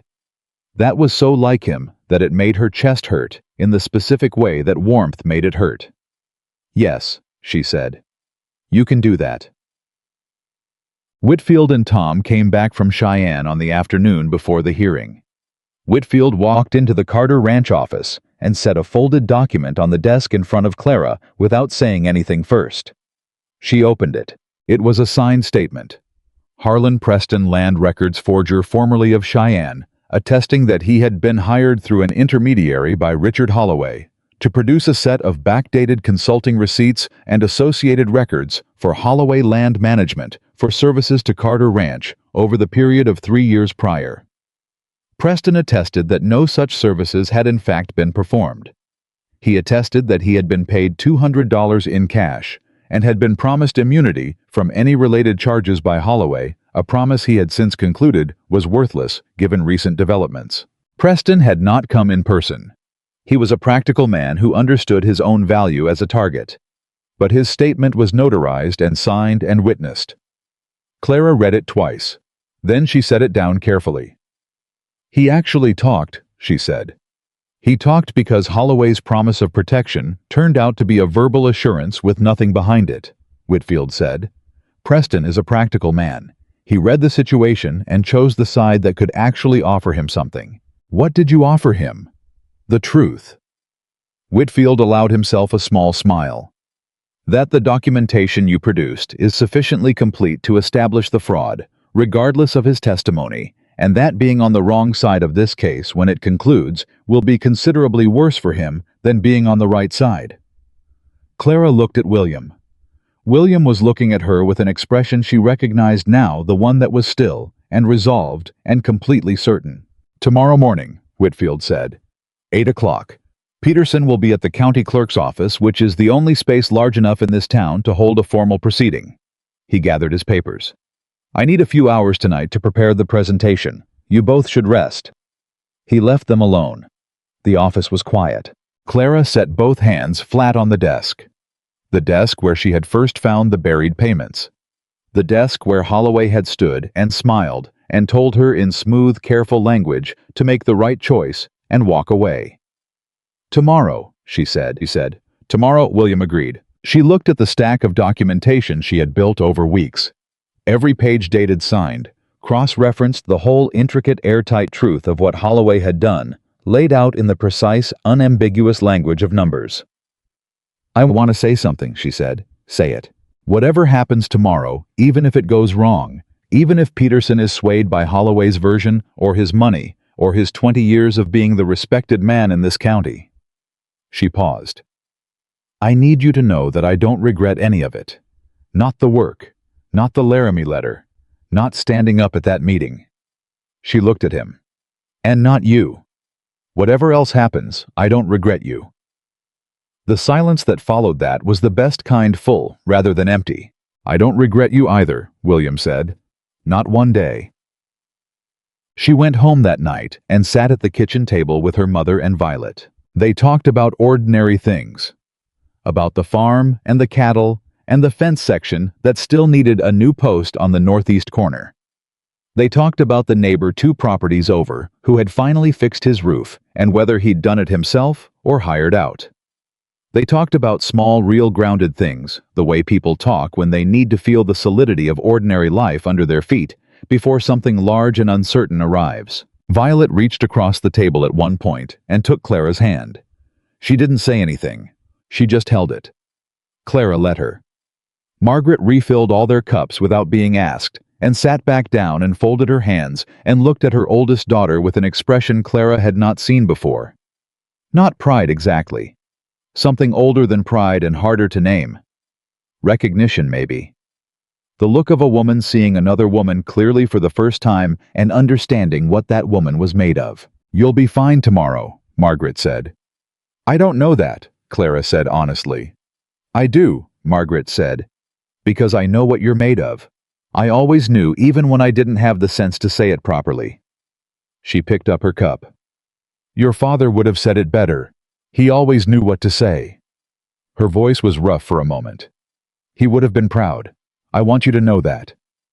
Clara looked at her mother. She thought about 4 years of managing the farm alone. 4 years of accounts and fences and cattle and creditors and doing what needed doing without being asked and without being thanked. She thought about the harvest gathering and Daniel Mercer's voice and every room she had walked through in this town where people had looked at her and seen nothing worth valuing. She thought about a man who had watched her work in a rainstorm and instead of riding past, had decided to understand who she was. She thought about a folder of documentation that told the truth in a language nobody could argue with. Thank you, Mama, she said. She slept that night with more peace than she expected. Tomorrow, Silver Creek was going to have to look at Clara Whitmore and decide whether it had the courage to see her clearly. She had spent her whole life waiting for that moment. She was ready. The county clerk's office had never held this many people. Judge Peterson had arrived the night before and taken a room at the boarding house on Timber Street, Ellen Marsh's place, which Clara noted with private irony. And by 7 in the morning, an hour before the proceeding was set to begin, there were already people standing outside the clerk's office because there was no more room inside. Silver Creek had come to watch. Clara walked in at 8 with William on her left and Whitfield on her right, and she did not slow her pace at the door, and she did not look around the room to count faces or measure expressions. She had decided the night before that she would look forward at the table where Peterson would sit, and she would keep her eyes there unless she was speaking to someone directly. She kept that decision. What she felt in the room, even without looking, was the specific pressure of collective attention, not hostile, not friendly. Simply the weight of a community that had gathered because something was happening that it couldn't afford to miss. She felt it the way you feel weather before it arrives. The air was charged with it. Peterson was already seated. He was a man of about 60, compact and gray, with the unhurried manner Whitfield had described, and a face that gave away very little. He looked at Clara when she entered, just a look brief and assessing, the kind a careful man gives someone he needs to understand before the formal business begins. She met it directly. She sat down. Holloway was already at his table across the narrow center aisle, with two men Clara recognized as his lawyers from Cheyenne. Expensive men, she could tell by the coats and by the studied ease they carried. Holloway himself looked composed. He looked like a man who had done this before, which he probably had in one form or another. He did not look at her when she sat down. That told her something. A man who was confident in his position would have looked. A man managing uncertainty chose not to. Good. Peterson opened the proceeding with a brevity that Clara appreciated immediately. He stated the complaint. The counterpetition stated that the purpose of the preliminary hearing was to determine whether sufficient basis existed to proceed to full trial, and stated that he would hear from both parties in turn, and that he expected brevity, accuracy, and documentation. Holloway's lawyers went first. They were skilled. Clara listened to them with her hands folded on the table and her face composed, and noted every technique they used, the language that made her documentation sound like a creative interpretation rather than a factual record, the framing that made Holloway's counter-records sound like the original truth being recovered from distortion, the careful way they implied motivation without quite stating it outright. They laid the counter-records on Peterson's table in a neat stack and walked him through each one with the confidence of men who expected the presentation to be sufficient. Peterson examined each page without expression. Then Whitfield stood. He was a different kind of advocate. Where Holloway's lawyers built cathedrals of implication and framing, Whitfield built straight lines. He presented Clara's original documentation in the order she had compiled it, starting with the earliest buried payment and moving forward chronologically, and he explained clearly and without flourish what each entry showed and how it corresponded to the next. I then presented the counter-records and laid them beside the originals, and he showed Peterson one by one the specific inconsistencies, dates that didn't align with county filing records, supplier names that didn't appear in any other documentation, payment amounts that matched the fraud entries exactly, but corresponded to no identifiable service. Finally, he said, "Your Honor, I have one additional piece of documentation." He placed Preston's notarized statement on the table. The room, which had been listening but not fully understanding, heard someone near the back read the name aloud and then heard the murmur that followed. Clara heard Holloway's chair shift. Peterson read the statement completely. He took his time. He went back and reread one section. Then he set it down and looked at Holloway's table. "Counsel," he said, "I'd like to understand the provenance of the counter-records." Holloway's lead lawyer stood. "Of course, Your Honor, as stated in our petition.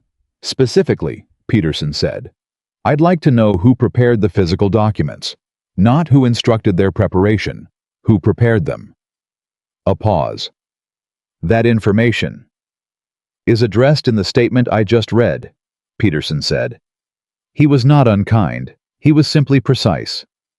"I'd like to hear your response to it." The lawyer said several things that were well constructed and ultimately said nothing. Clara watched Peterson's face while the lawyer spoke.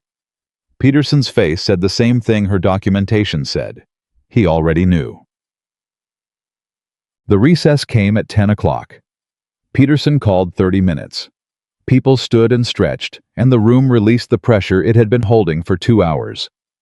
Clara stayed in her seat. She wasn't ready to stand yet. She felt the peculiar quality of a moment that had been building for months and was now happening was already partially over, and the landing wasn't yet visible.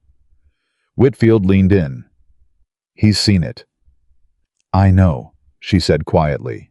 "He won't dismiss today. He'll proceed to trial. But the way he questioned their counsel—" Whitfield paused. "The weight is on our side." William on her other side said nothing. He put his hand briefly on the table between them, where she could see it not touching her just there. She looked at it. She did not look around the room to see who else was looking. She was aware, without being able to prevent it, that the room was rearranging itself during the recess. She could hear it in the sound of conversations, the specific quality of people who had come in prepared to believe one thing and were quietly, reluctantly reconsidering. Not loudly, not dramatically. The way people who are wrong about something important tend to shift not with an announcement, but with a gradual, uncomfortable retreat from the position they'd held. She heard Ellen Marsh's voice saying something to the woman beside her. She couldn't make out the words. She didn't need to. Near the back, she heard Daniel Mercer say, "The notarized statement, though. If Preston signed it." She stopped listening. Peterson came back at exactly 30 minutes. He was concise. He stated that based on the documentation presented, the preliminary hearing had established sufficient grounds to proceed to formal trial. He stated that Holloway's counter records raised questions that would require full evidentiary examination. He stated that Preston's statement was admissible and would be entered into the formal record. Then he looked at Holloway directly and said, "Mr. Holloway, I'll be frank with you. I've seen a great many cases involving contested records in my 20 years on the circuit. The presentation made this morning on behalf of the complainant is among the most thorough I've encountered. I would strongly advise you to consult carefully with your counsel before trial." The room heard that. Every person in the room heard exactly what it meant and did not mean. And the silence that followed was the specific silence of a community that had just watched the ground shift under a man it had long considered immovable. Holloway sat with his hands folded and his face controlled, and Clara watched him do it and felt not triumph. She had expected triumph and found instead something quieter and harder to name. Something that felt less like winning and more like the relief of a person who has been holding something heavy for a long time and can finally carefully set it down. She stood when Peterson closed the proceeding. She shook Whitfield's hand. She turned to William and found him already looking at her with the expression she had named in her own private vocabulary, resolved. They walked out together. The crowd outside parted for them. Not dramatically. Not like a story where everything turns at once and everyone sees clearly in the same moment. People moved the way people moved when they were uncertain and needed to recalibrate, and in the spaces they created, Clara and William walked through Silver Creek in the November morning light. Jim Hatch was waiting near the corner. He had not been inside too many people, and Jim was not a man who liked rooms packed too tight, but he had been listening through the window. "Peterson said that?" Jim asked. "Those were his words," Whitfield confirmed. Jim nodded slowly. He looked at Clara with an expression that had nothing complicated about it. "Good," he said. "That's right." That was the most someone in Silver Creek had ever said to Clara Whitmore in public. That meant exactly what it appeared to mean.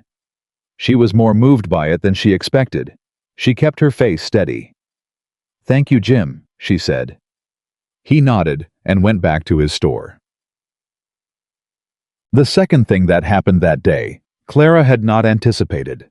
Margaret was waiting at the Whitmore farm when Clara returned, which was expected. What was not expected was who was with her. 3 women. Clara recognized them all, wives of farmers, whose lands bordered the Whitmore property, women she had known by sight, and occasional polite word for years, but never by anything that constituted relationship. They were sitting at the kitchen table with Margaret, and when Clara came in, they looked at her with expressions that were uncomfortable and determined in equal measure.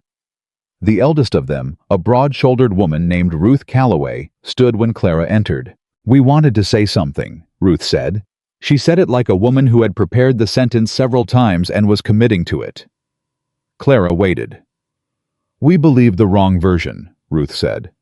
"Most of us did. Not because we're because—" She stopped. Tried again. "Because it was easier." And because we didn't know you well enough to know better. She squared her shoulders. That's not an excuse.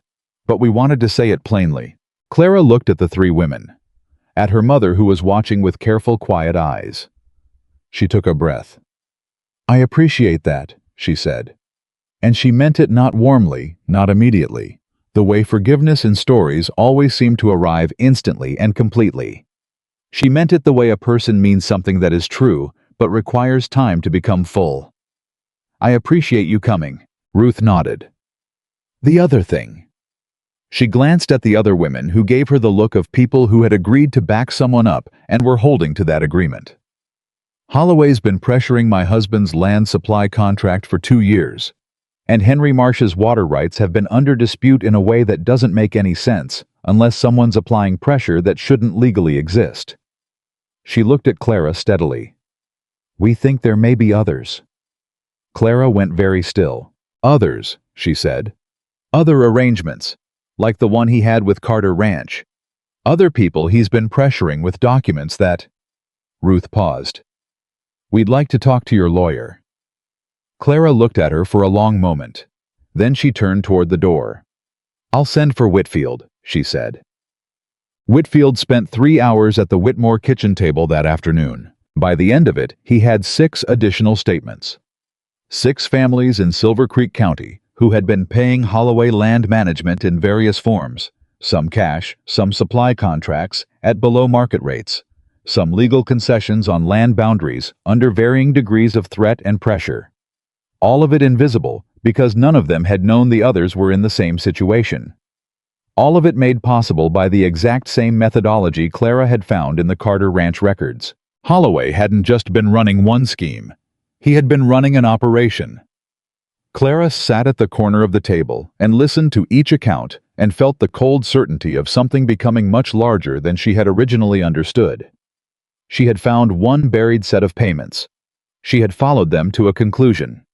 She had not known she was pulling on a thread that connected to 6 other threads, all of them leading to the same hand. When the last family finished and Whitfield set down his pen, he looked at Clara across the table. You understand what this changes, he said. It's not a county court matter anymore, she said. This is federal territory fraud. Multiple victims systematic. The U.S. Attorney's Office in Cheyenne will want to know about this. He paused. And when they do, Holloway's ability to operate in this territory ends. Permanently. Margaret, who had been quietly making coffee in the corner of the kitchen for 3 hours without being asked, set a cup in front of Whitfield without a word. William, who had come in an hour earlier and taken a chair against the wall and said nothing, spoke for the first time. Holloway will know this is coming, he said. He has sources in this town. He'll know about these families coming forward. Yes, Whitfield said. How long do we have before he tries to do something about it? Not long. Whitfield gathered his papers. I'll ride for Cheyenne tonight. Tonight? If I wait until morning, we lose time we may not have. He looked around the table at the families, at William, at Margaret, at Clara. Keep close. Keep together. If anyone receives a threat or a visit from someone they don't know, send word to the clerk's office immediately. He left within the hour. Clara stood at the gate and watched him ride, and William stood beside her. And she felt the particular quality of a situation that had moved past the point where caution was sufficient and required something else. Something more active. He'll run, she said. Or he'll push harder, William said. If he runs, the U.S. attorney gets him anyway. If he pushes harder, then we deal with it. William. She turned to look at him. I need to say something honestly. Then say it. When I started pulling at those records, I was trying to help you. Get your money back. Stop one man from stealing from one ranch. She paused. I didn't plan for 6 families. I didn't plan for federal fraud. I didn't plan for... She gestured at everything the evening had become. Any of this. And I need you to know that I didn't bring any of it down on this town deliberately. I followed what the numbers showed me, and this is where they led. I know that, and if it gets worse before it gets better. Clara. He turned to face her fully. I have known you long enough to know that when you follow something to the truth is going to be larger than anyone expected, Because you don't stop. And I don't want you to stop. He was quiet for a moment. I didn't hire you to find something manageable. I asked you to find the truth. You found it. All of it. That's not a problem. That's who you are. She looked at him for a long time. All right, she said. Then let's deal with what comes next.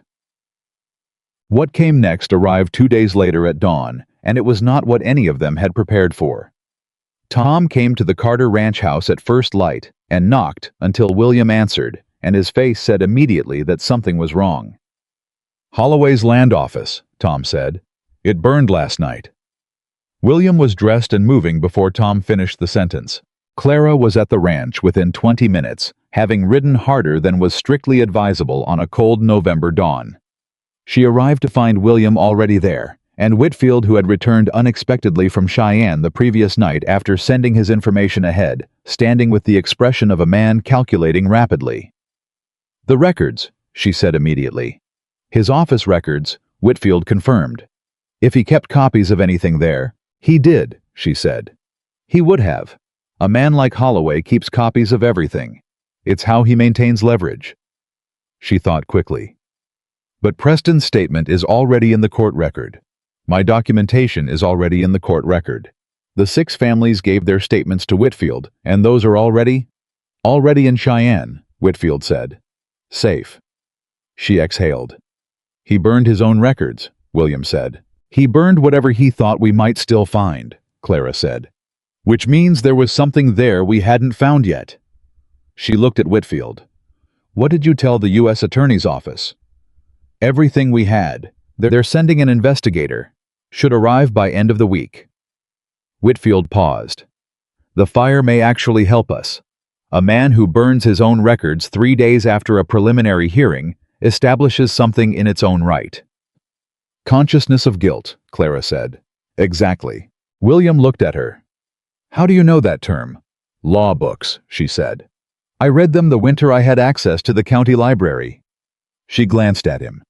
I told you, I've been preparing for this my whole life. I just didn't know that's what I was doing. Holloway left Silver Creek the same day the fire was discovered. He left quietly and early before most of the town was awake, which was itself a kind of answer to every question the town had been sorting through since the preliminary hearing. A man who was innocent of what he was accused of did not burn his office and ride before dawn. A man who was innocent stayed and faced things. Silver Creek understood this. Not all at once, not dramatically. But the understanding moved through the town in the following 2 days the way understanding always moved in pieces through conversations over fences and across counters in the quiet revision of positions that people had held loudly and now held not at all. Ellen Marsh said to a customer in her boarding house that she had always had reservations about Holloway's manner. She said it without irony, and apparently without memory of anything she had said to the contrary, which Clara thought was one of the more human things she had observed in a long time. Daniel Mercer did not say anything directly to Clara, but he moved to the other side of the street when he saw her coming, and not in the way of someone who wanted to avoid a conversation. In the way of someone who had the decency to be ashamed and not enough courage yet to say so. Clara noted it. She did not go out of her way to make it easier or harder for him.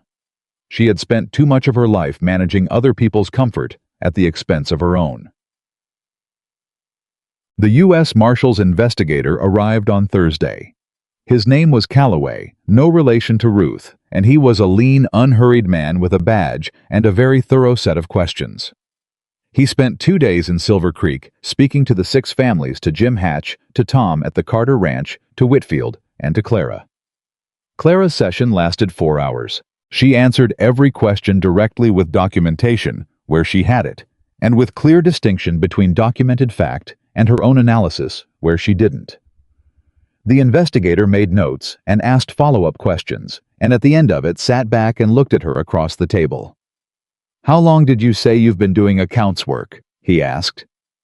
In a formal capacity since October, she said. But I've been managing my family farm's accounts since my father died 4 years ago. Before that, reading, mostly. She paused. I had access to a good set of law books once, and I find that numbers, if you read them right, tell you things that don't need a law degree to understand.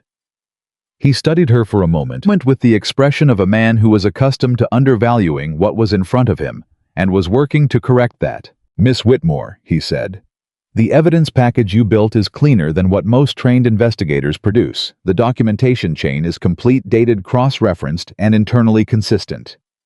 He put his pen down. "Holloway's lawyers are going to try to find a weakness in it. I want you to know that I've been looking for one for 4 hours, and I haven't found it." Clara looked at him steadily. "Because there isn't one." "No," he said. "There isn't." Holloway was located in Denver 12 days later. He was arrested by a U.S. Marshal on charges of federal land fraud, extortion, and destruction of evidence. The arrest was reported in the Silver Creek Courier 3 days after that, in a brief article that appeared below the fold on the front page. Clara read it at the kitchen table while her mother made breakfast. She read it twice. Then she set it down. "Well," she said to no one in particular. Margaret set a plate in front of her. "Eat," she said. Clara ate. The day after the article appeared, William came to the farm. He did not come in the late afternoon the way he usually did. He came in the morning, which was unusual, and he was carrying his hat, and he was not making the expression he made when he was there about ranch business. Clara was at the fence. Of course she was. There was always a section of fence. He came and stood near her. "I said I wanted to ask you something properly," he said. "When this was done." She set down her hammer. "This is done," he said. She turned to face him. He looked at her the way she had come to understand he looked at things he valued, not quickly, not carelessly, but with the full attention of a man who understood that some things deserved to be seen completely before you committed to them. "I know what I'm asking you to take on," he said. "The ranch, the county, and everything it's said about you. People who will take years to fully reckon with what they got wrong." He paused. "And I know you don't need me. You've made that very clear, and I mean it as the deepest compliment I know how to give. You don't need anyone. But I'm asking if you'd be willing to want me, the way I want you. Not because it fills something missing, because it adds something to what's already there." Clara looked at him for a long moment.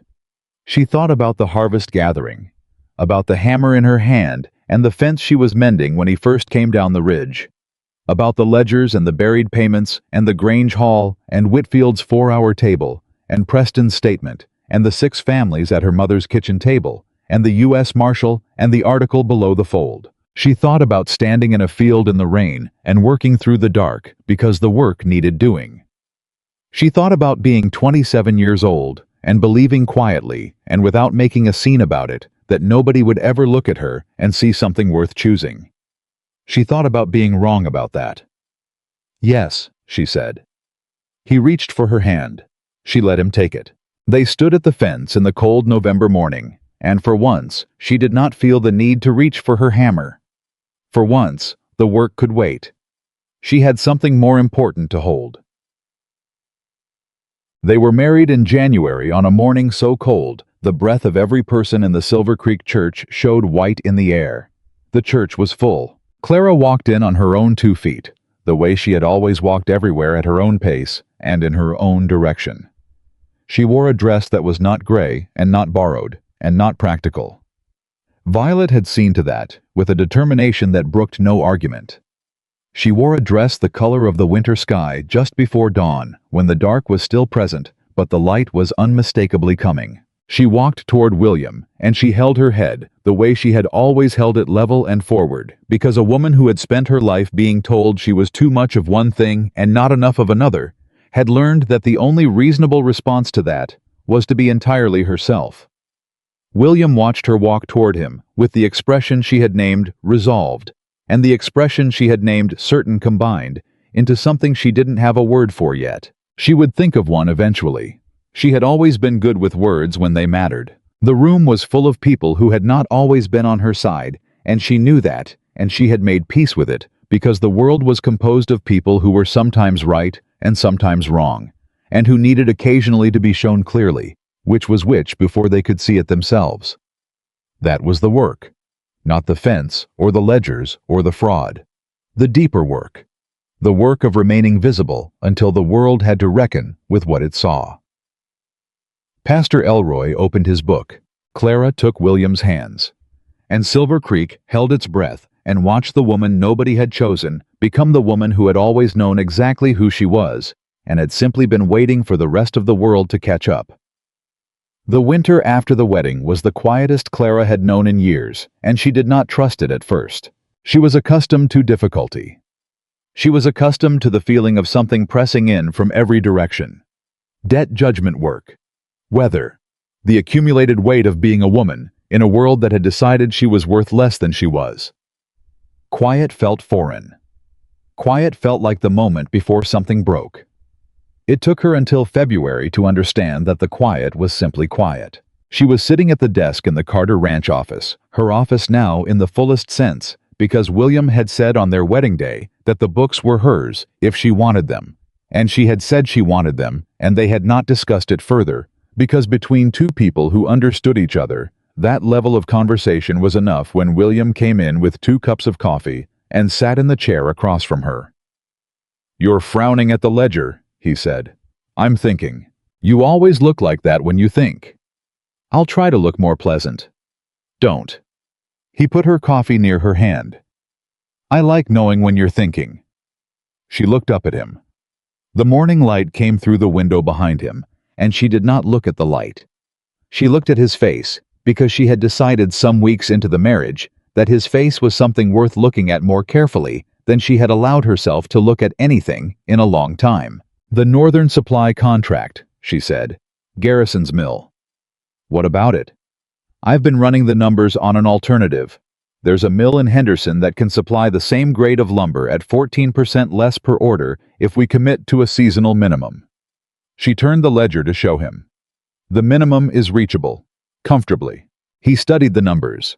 She watched him do it the specific way he read figures slowly enough to actually understand them, rather than quickly enough to feel like he had.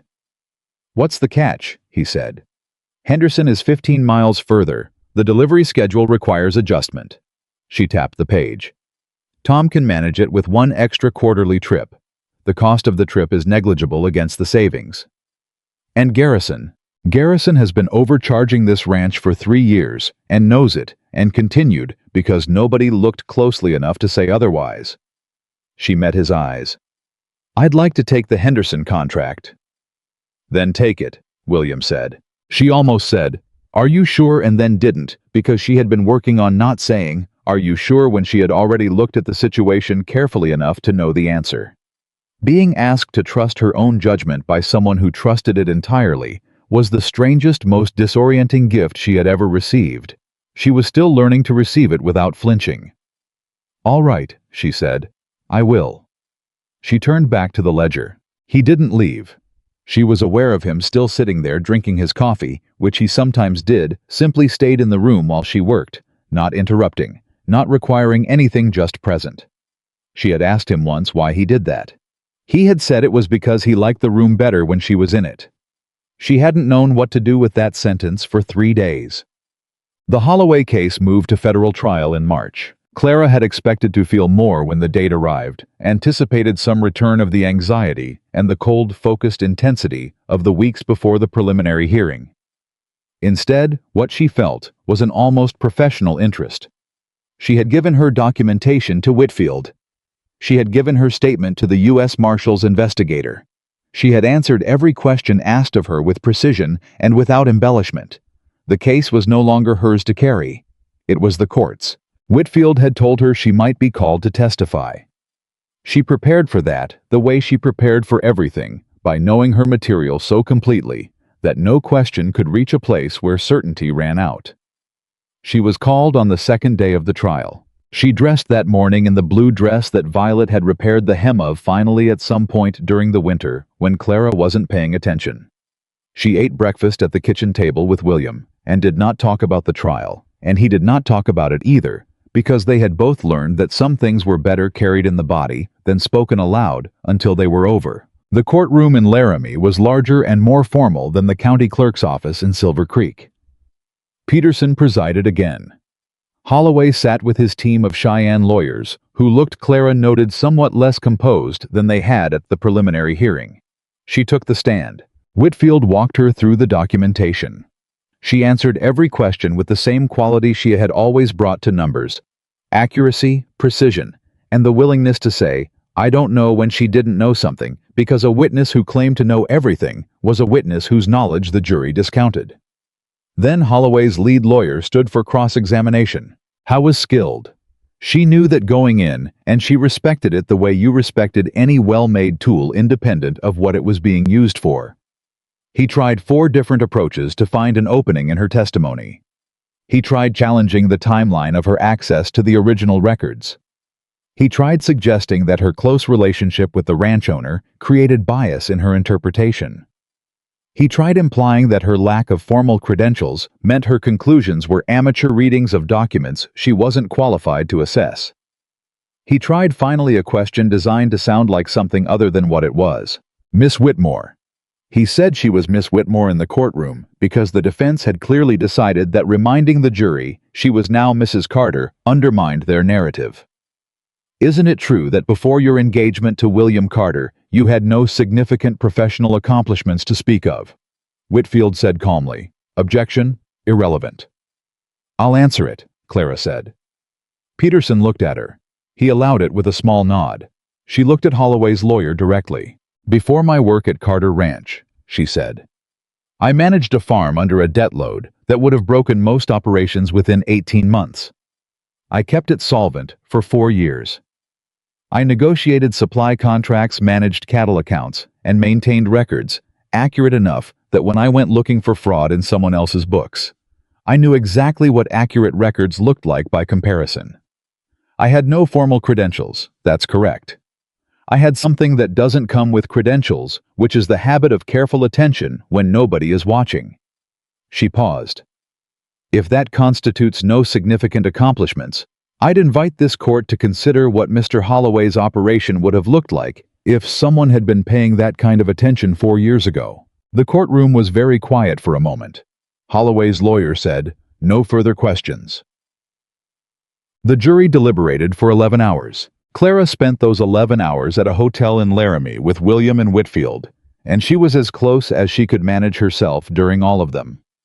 She ate supper. She drank coffee. She played 2 games of chess with Whitfield and won 1 and lost 1. She did not talk about the verdict. When William asked what she was thinking about, she said she was thinking about the Henderson supply contract and whether the quarterly delivery schedule needed to be adjusted for spring conditions. He almost laughed. You're thinking about lumber delivery. It's a legitimate logistical consideration, she said. Clara. The case is with the jury, she said. There's nothing I can do about the case. The lumber contract I can actually influence. She looked at him across the table.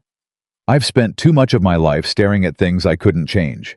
I'd rather think about the things I can. He looked at her with the expression she had eventually found a name for.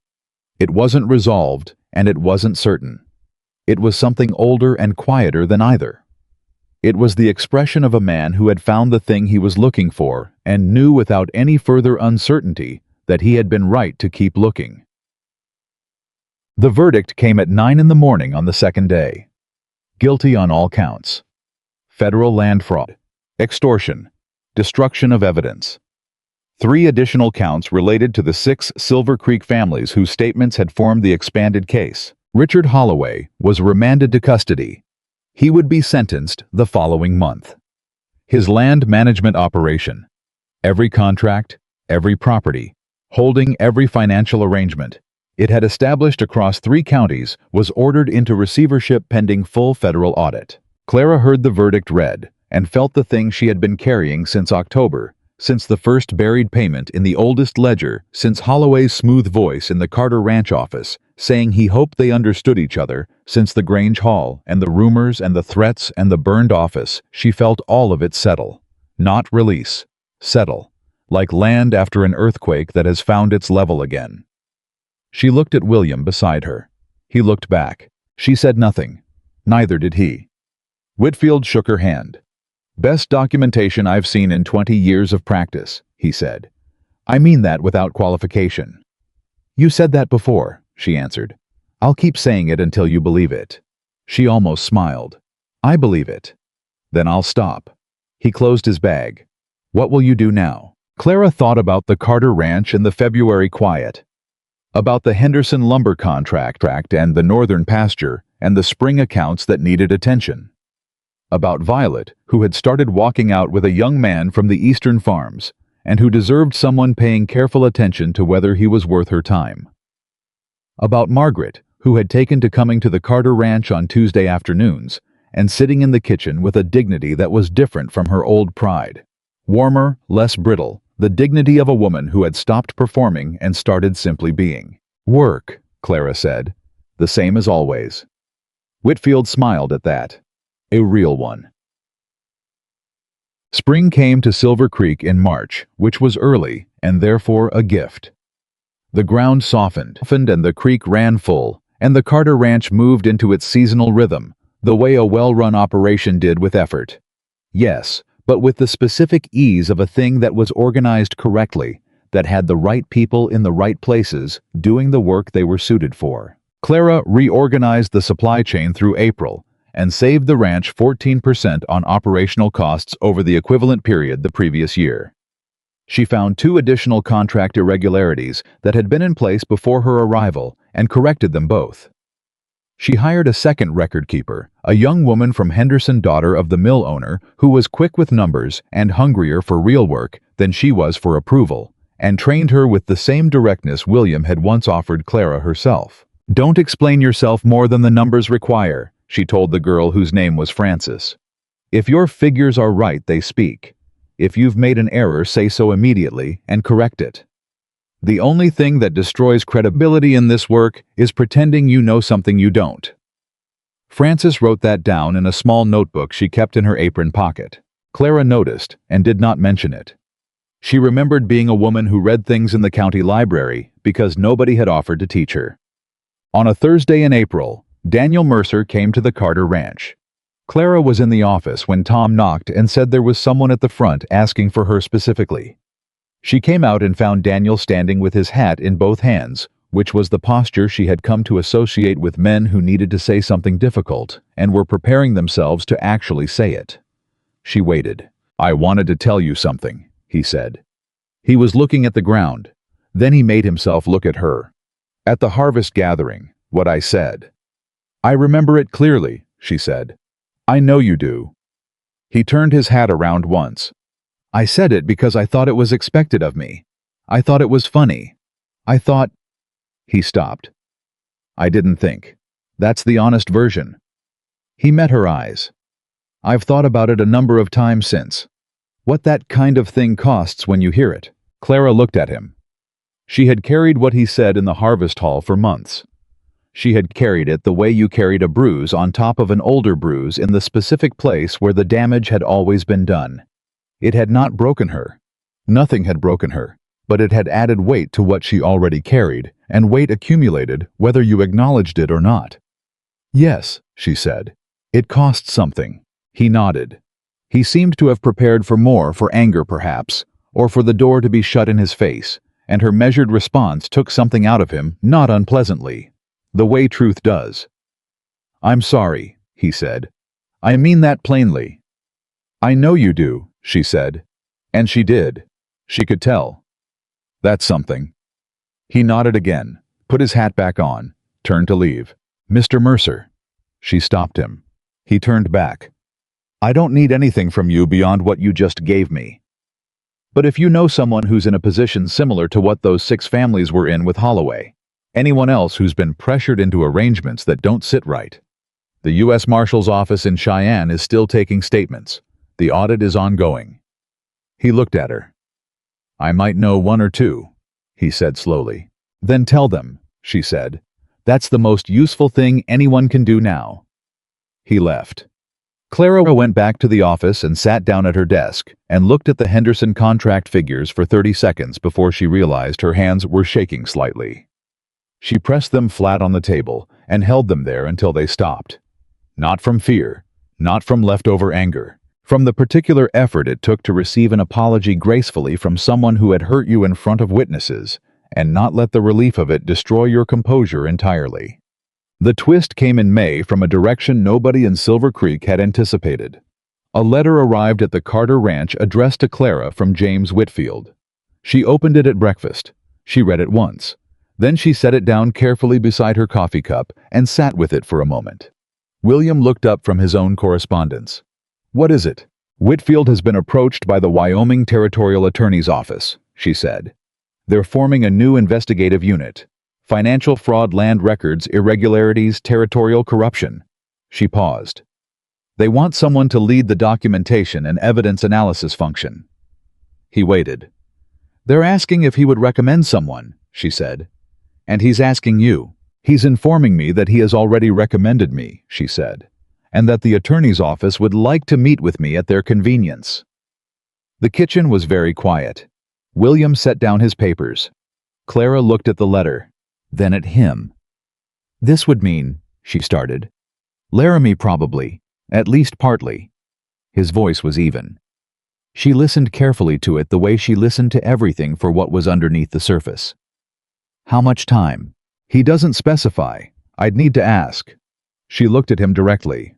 "William, don't say you don't want it if you do," he said. She stopped. He looked at her steadily. "You spent 27 years doing things because they needed doing. If there is something you actually want, something that's yours, something that matches what you are, I will not be the thing in the way of that, ever." He paused. "Is it something you want?" She thought about the 4 hours with the marshal's investigator, about Whitfield's table in the Laramie courtroom, about Francis and the small notebook in the apron pocket, about the buried payments in the oldest ledger, and the cold, focused feeling of following a number to where it led all the way to the truth. "Yes," she said. It came out quiet, but it came out certain. "I think it is." "Then write Whitfield back today," William said. "Tell him you'll meet with them." "The ranch. Francis is good. Tom is good. I'm capable of my own administration, Clara. I did it for 15 years before October." He looked at her with the expression, the one she had named. "I hired you because you were capable. I married you because you were yourself. I'd like to keep being married to that person." She looked at him for a long moment. She thought not for the first time about the particular miracle of a person who saw you clearly and wanted exactly what they saw. Not a version that was quieter, or more convenient, or easier to introduce at a gathering, but the actual thing you were at full size taking up the space you were entitled to take. She had spent her whole life being told to want less. She was learning slowly, and with considerable conscious effort, to want exactly as much as she was worth. "All right," she said. "I'll write him today." She met with the Territorial Attorney's Office in Laramie on a Tuesday in early June. She rode there with William, who had decided without making a production of it that he would come along and find something useful to do in Laramie, while she met with the attorney and be there when she was done. The meeting lasted 3 hours. She came out into the afternoon with her hat in her hand and found William leaning against the exterior wall with 2 cups of coffee from the shop across the street. He handed her one. "Well," he said. "They want me to start in September," she said. "Part-time through the fall with the expectation of expanding to full capacity by spring.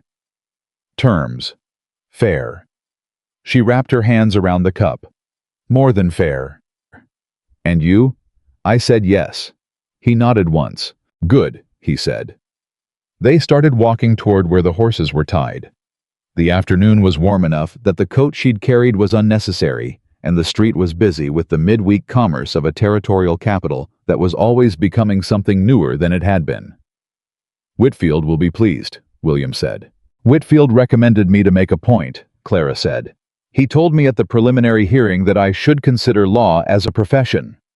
This is his way of making the argument again through a different method. He's not wrong. He's frequently not wrong." She paused. "That's irritating about him." William almost laughed. "Is that why you like him?" "I like him because he's direct, and he does what he says he'll do." She glanced sideways. "Remind you of anyone?" He did laugh, then a real one, the kind she had learned to listen for specifically, because it was not performative, and not polished, and was simply him finding something genuinely worth laughing at. She had collected a small private inventory of moments like this. She kept them with care. Summer on the Carter Ranch was a thing Clara had not experienced in a previous life, and was discovering for the first time as her own. The season had a different quality when the work was shared, not halved exactly because two people who were both accustomed to working hard simply found more to do, but different in the way that all weight was different when someone else knew you were carrying it. Violet came for supper twice a week. She had not formally announced anything about the young man from the eastern farms, but she came with a lightness about her that Clara recognized as the particular quality of a person who had found something that was changing the interior landscape in ways she hadn't been ready to describe yet. Clara watched it and said nothing that wasn't asked of her. Margaret came on Tuesdays. She had started bringing a pie on alternate weeks, which was a thing she had done when Clara's father was alive, and had stopped doing when he died, and starting again. Now was the kind of small, quiet statement that didn't require words to be understood. One Tuesday in July, Margaret arrived while Clara was in the office and came in without knocking the way she had started doing, now that the ranch was in some meaningful sense also her daughter's house. She sat in the chair across from the desk and was quiet for a moment. "I want to ask you something," she said. Clara set down her pen. "Ask. Are you happy?" The question arrived with the particular directness of a woman who had decided she was done approaching important things sideways. Clara thought about it honestly.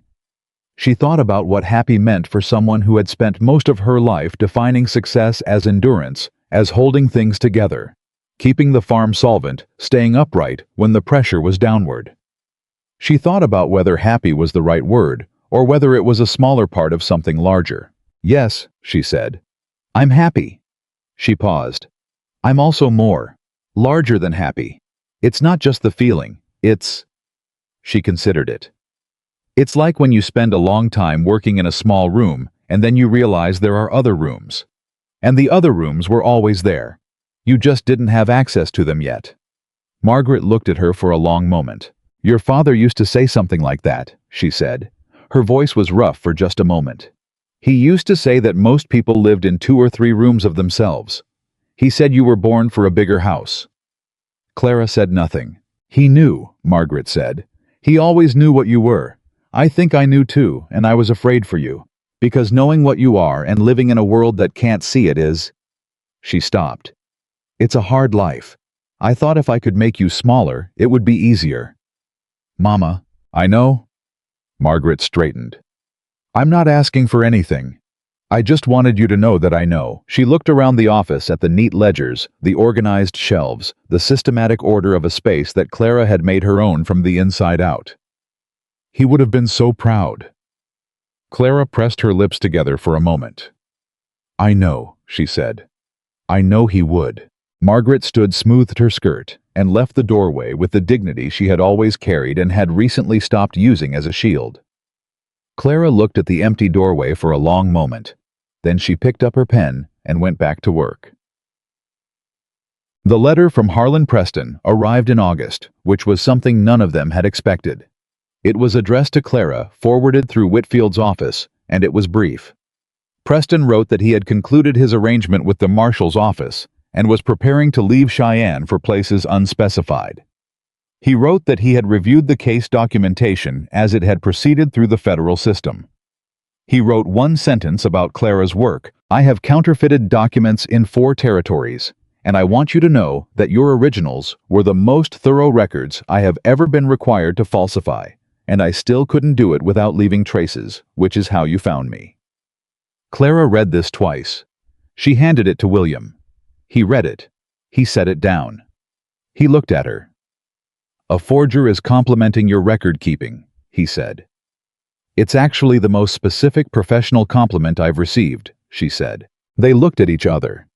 They both started laughing at the same moment, and it was the kind of laughter that had no performance in it, that was simply 2 people in the same room, finding the same thing, genuinely, unexpectedly funny, the way life occasionally arranged something so perfectly absurd that there was nothing else to do but acknowledge it. She folded the letter and put it in the back of the oldest ledger, alongside everything else she had saved from that autumn.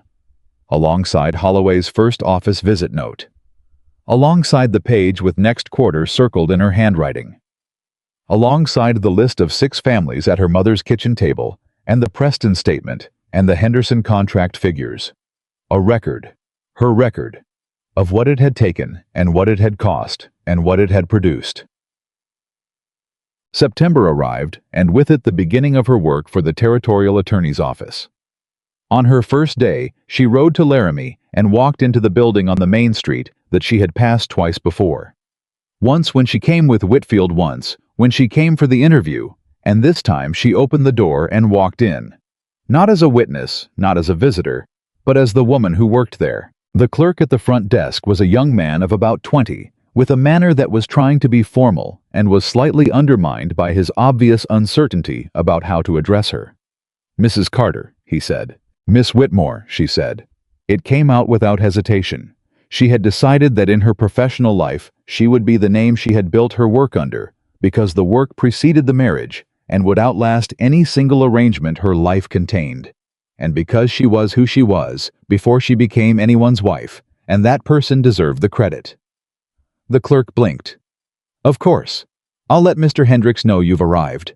She sat in the anteroom with her case of documentation materials and her plain notebook and her pen. She thought about a harvest gathering in 1885 and a room full of people who had looked at her and seen someone ordinary.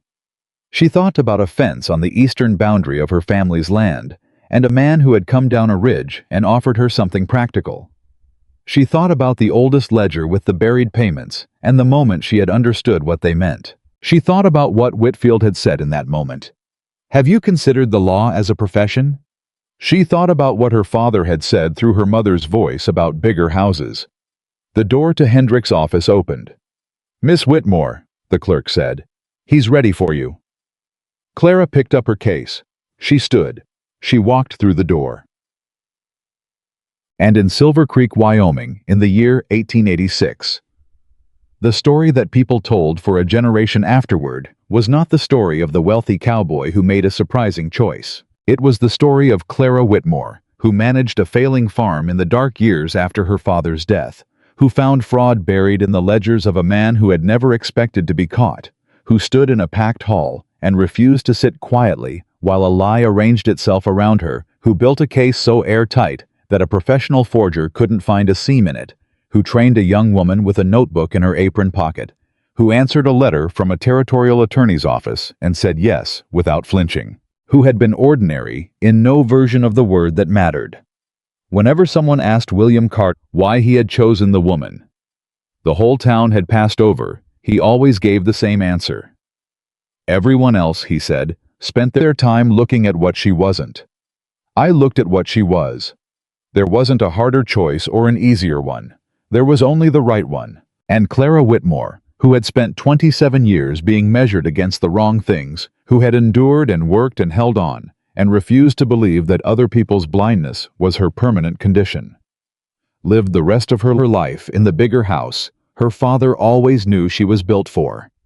Not because someone had finally seen her, but because she had never once stopped being worth seeing.